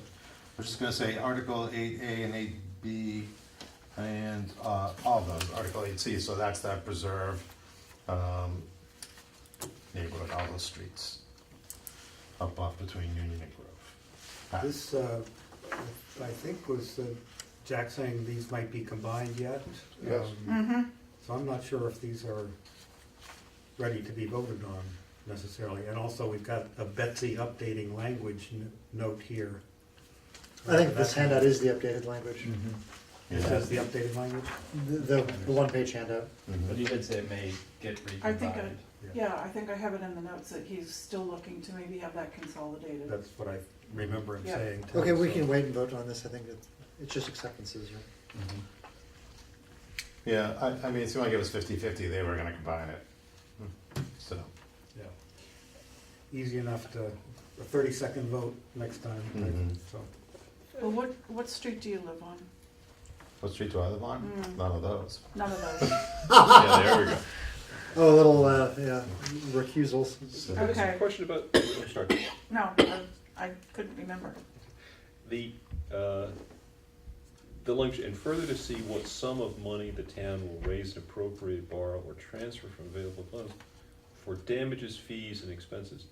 Now, when we make a motion, don't we need to know that sum of money?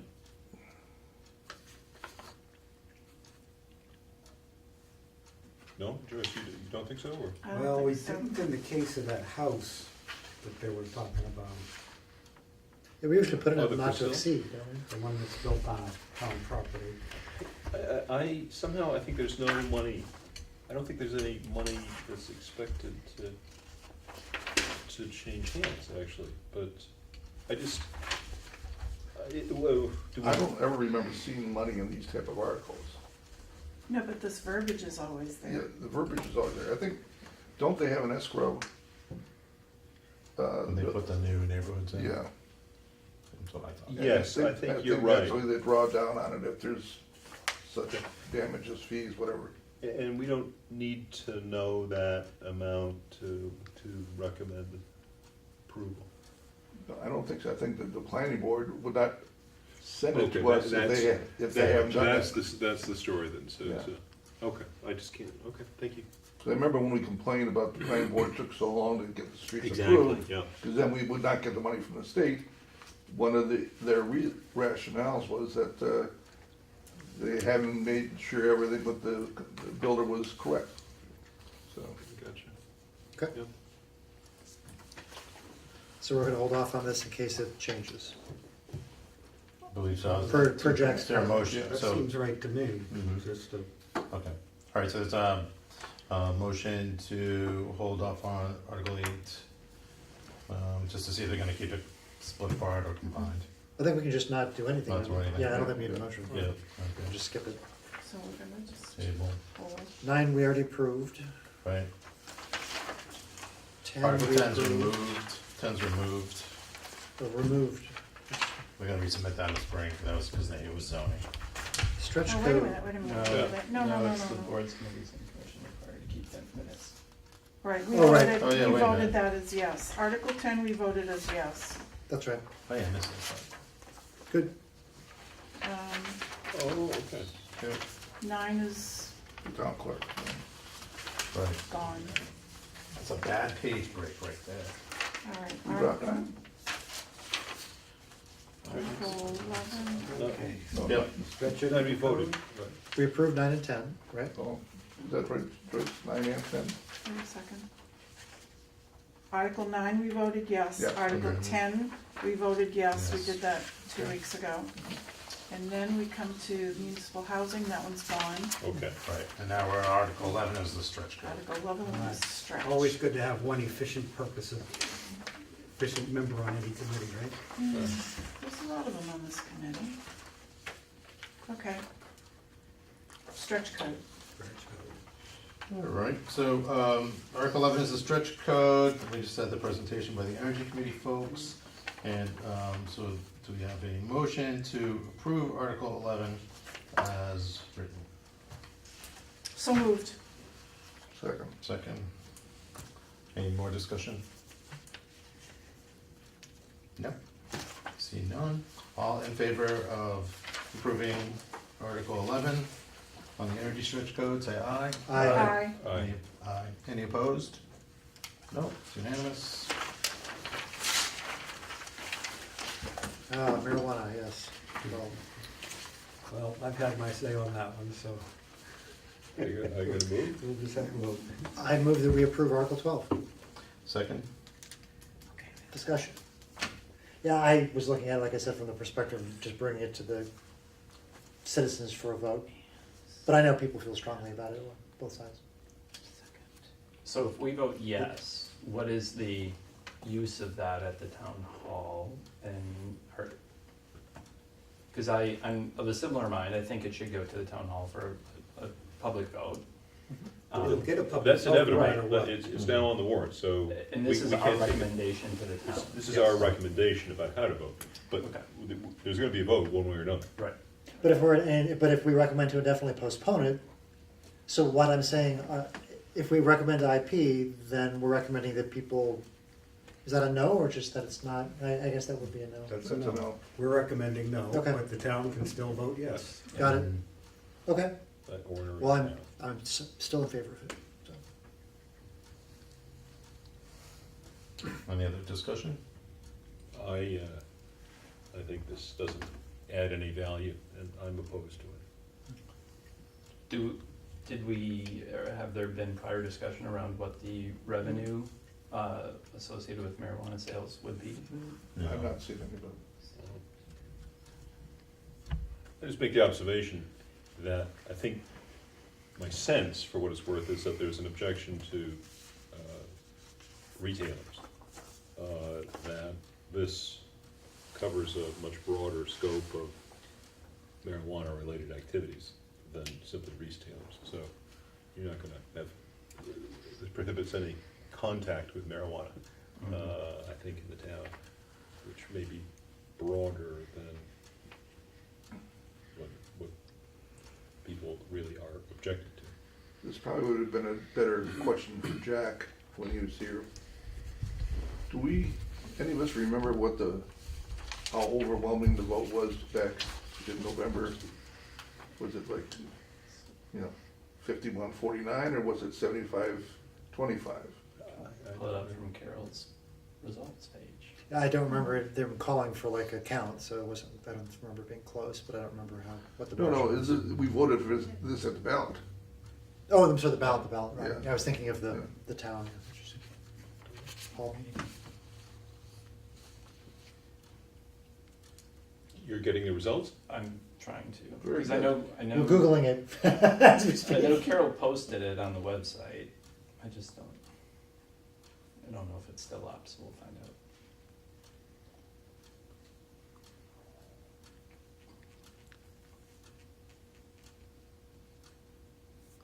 Maybe not.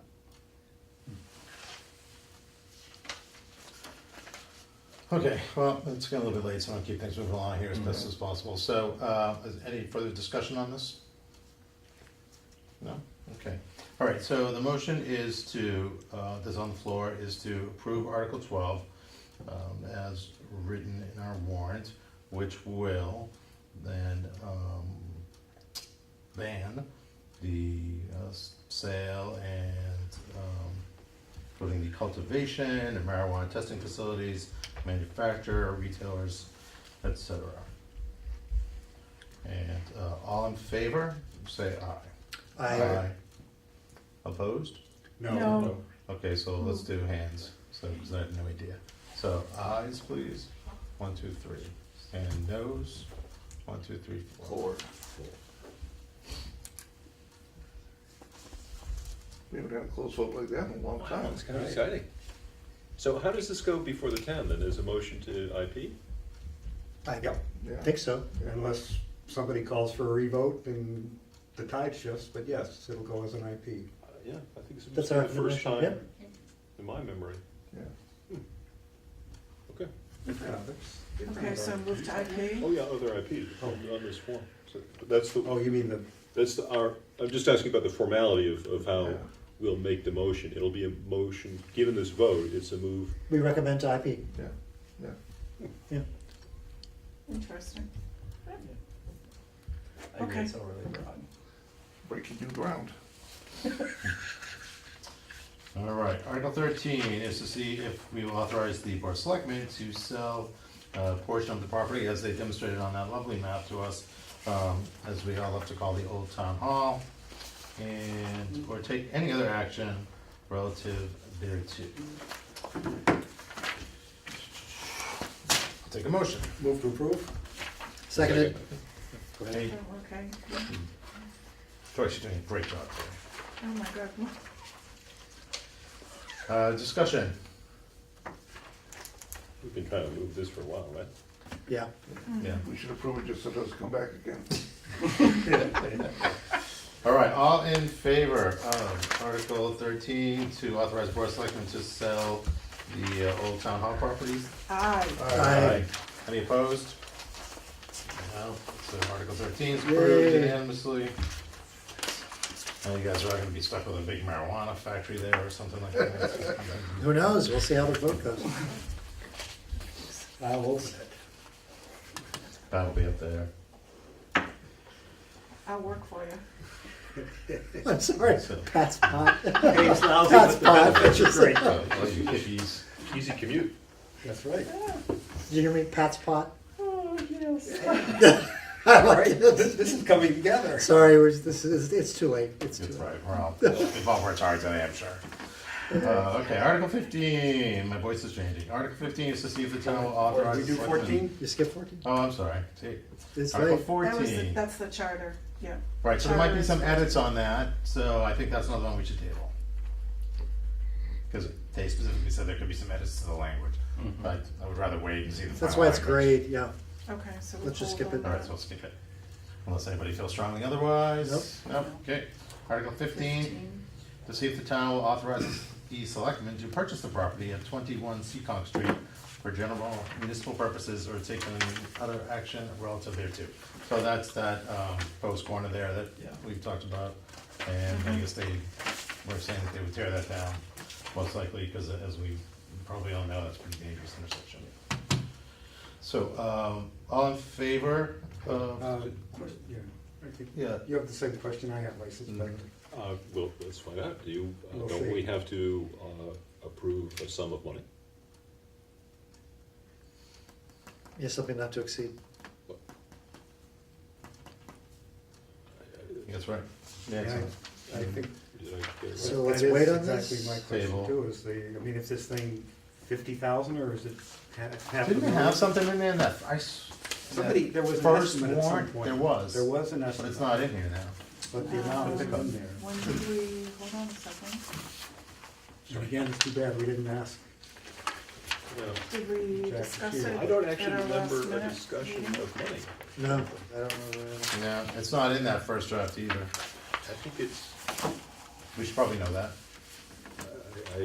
it's at least a question that would come up from the Like the audience. not to exceed, because sometimes they like to have their ability to negotiate. Sure. So, I remember somebody talking about a value, an assessed value maybe, or something. I remember hearing a number at some point, yeah, let's get a little bit further clarification on that.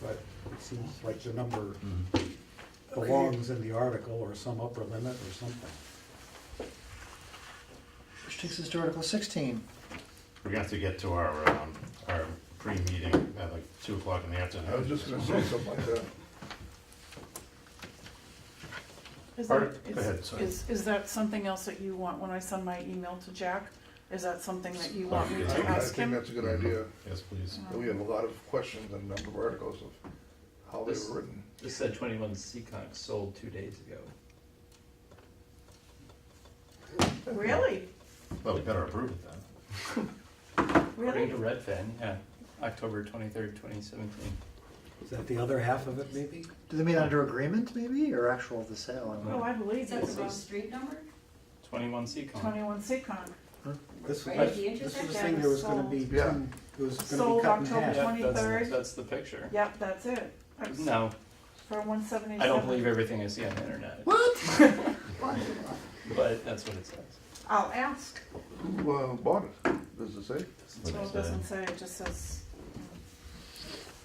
So anyway, we should get more info on that one. yeah, Yeah. I mean, Seems to be trying. clarification of status of property. It's more a matter of procedure. I mean, typically, we would vote how much money and where the money would come from, right? Mhm. So it may be that, and I just don't know the answer, that we don't need to specify the amount of money at this stage. This authorizes them to come forward at some future date to do it. But They can't conclude the sale until, they'll have to wait till a special town meeting or spring town meeting. yeah. Right. Is this the property that the town wants half and the other half was gonna go for like maybe a small store or something like that? Did we have a discussion They were about gonna They that? mentioned a small Setback. storage shed, like that maybe Storage for the shed. highway Oh, yeah, department. for, right, for the, Were for they the, keep the storage shed maybe, was that the I think, idea? I don't think there Something is. for the cemetery. right, Yeah, that was it, that was maybe it, build one that's right. not unattractive, you know, And for the then the other half location. could be sold for commercial use or something. I don't remember them talking about selling the rest of that block, because it's not that big. I remember them just Yeah. removing the existing Said it was only a structure. quarter I think acre. that Yeah. if It's that, small, yeah. if my memory's right, then that would account perhaps for the 177,000 sale of that, Maybe. of the half. Mhm. But on the other hand, if my memory's not right, which is often the case, Or maybe the selectmen have already bought it. Gosh, those guys. yeah. All right, so I think we all agree that maybe we just need a little bit more info on that. Shows Yes. sold, Yeah, All I right. will ask. Article 16 is regarding that, Yes, where they built the house Town of across Norfolk, on town right. property because of the sell the engineer. land on Priscilla. I move to approve Article 16. I don't think we can until they fill in the money, right? Sorry, I'm asking all the money questions tonight. Yep. Or they said that we could make that subject to the approval of the selectmen. I thought that's what we talked about.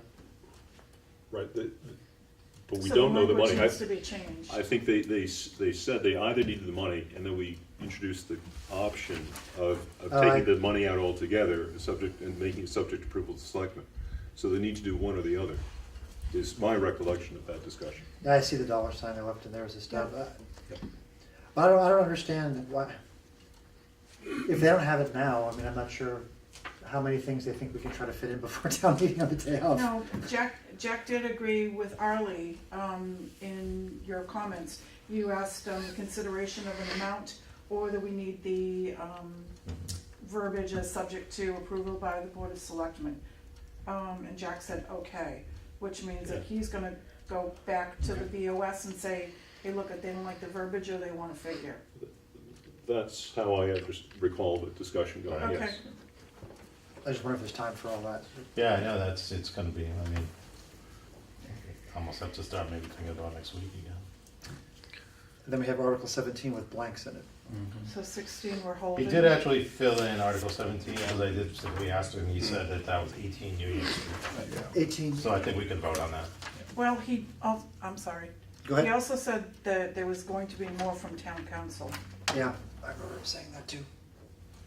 So can we vote on it, Well- subject to revision with new information? The town council was just getting the approval of the design plan for the right-of-way. And this authorizes the right-of-way regardless of whether or not they approve it. It's not needed if they don't approve the right-of-way. This piece. I certainly don't have any objections to it, but if we're gonna vote on an article, it seems to me we ought to have the final language, but, Yeah, I mean, we got a blank space. Yeah. We're already voting on so much the day of. I'm happy to wait with this one too. Okay. How's everybody's, so, A lot of loose ends. yeah, so there's. It's a very that's- unsatisfying finish line there Right. tonight. So do we, but do we think we can get through all those things? And, because there's still some unanswered questions before, or should we plan on trying to meet? I actually can't meet next Wednesday, but, I don't know that they'll have all the information back by then necessarily. in all honesty, these things don't seem very controversial to me. There was just a matter no, of just a- form right. A lot of them. as much as of substance, so I You think maybe we they could, could be squared away. I have travel plans early in November, so Mhm. I'm not quite sure of the scheduling for all this, but. yeah, I was just gonna sort of, I was interested in the more experienced members' opinions on that in terms of if you think it's too much to get through or not, but it sounds like, Harley, you've gone through this many, many times, so. What's Maybe we can awkward do is it. we're not gonna be able to write it up for the warrant that we sent out. So Yeah. all these things are gonna Yeah. be blank, right? Right, Which would be embarrassing, I think. If we wait until town meeting, then, right, because we have to, right. so This is not perhaps really we done. should meet just so we can give some guidance. I just Yeah. don't know when Jack's I think gonna we have should. the information back. Well, I'll send out emails tomorrow and say, hey, look, you need to do it ASAP. Yeah. Mhm. You know, tell us, or else, you know, we're gonna have to make a But still vote. require, we would still need to have another meeting. Yes, True. yeah, that would, Right. but the question is how soon? Would it be next week or the week But we're after? gonna have to have another meeting anyway, because we haven't divvied up any of these things. We can No, I was always hoping to do that tonight. We can always do placeholder IP votes. Mhm. It sounds that we really object to them so much as it's more a matter of form. in some There'll just be a lot of them. I just feel It'll it's just gonna be be something- weird. Right. So, if there was a meeting next Wednesday, then how many people could be here? I could be here. So 1, 2, 3, 4. Looking, scrolling, Yeah. scrolling as fast as I can. Yeah, it's no longer in the Yes, memory, right? I could be Okay, there. all right. I would be a no for Wednesday, so. I think I can do it.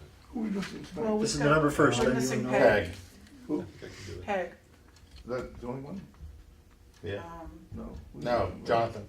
John. Peg and Jonathan, right. I can do I mean, it. if they could commit to being here. Do we have time to post it? A week? But yeah, it should Is be. that, do we miss it by a day? Yeah, If if we I post let it Susan, tomorrow? if I let Susan know, if I send Susan an email tomorrow, Okay.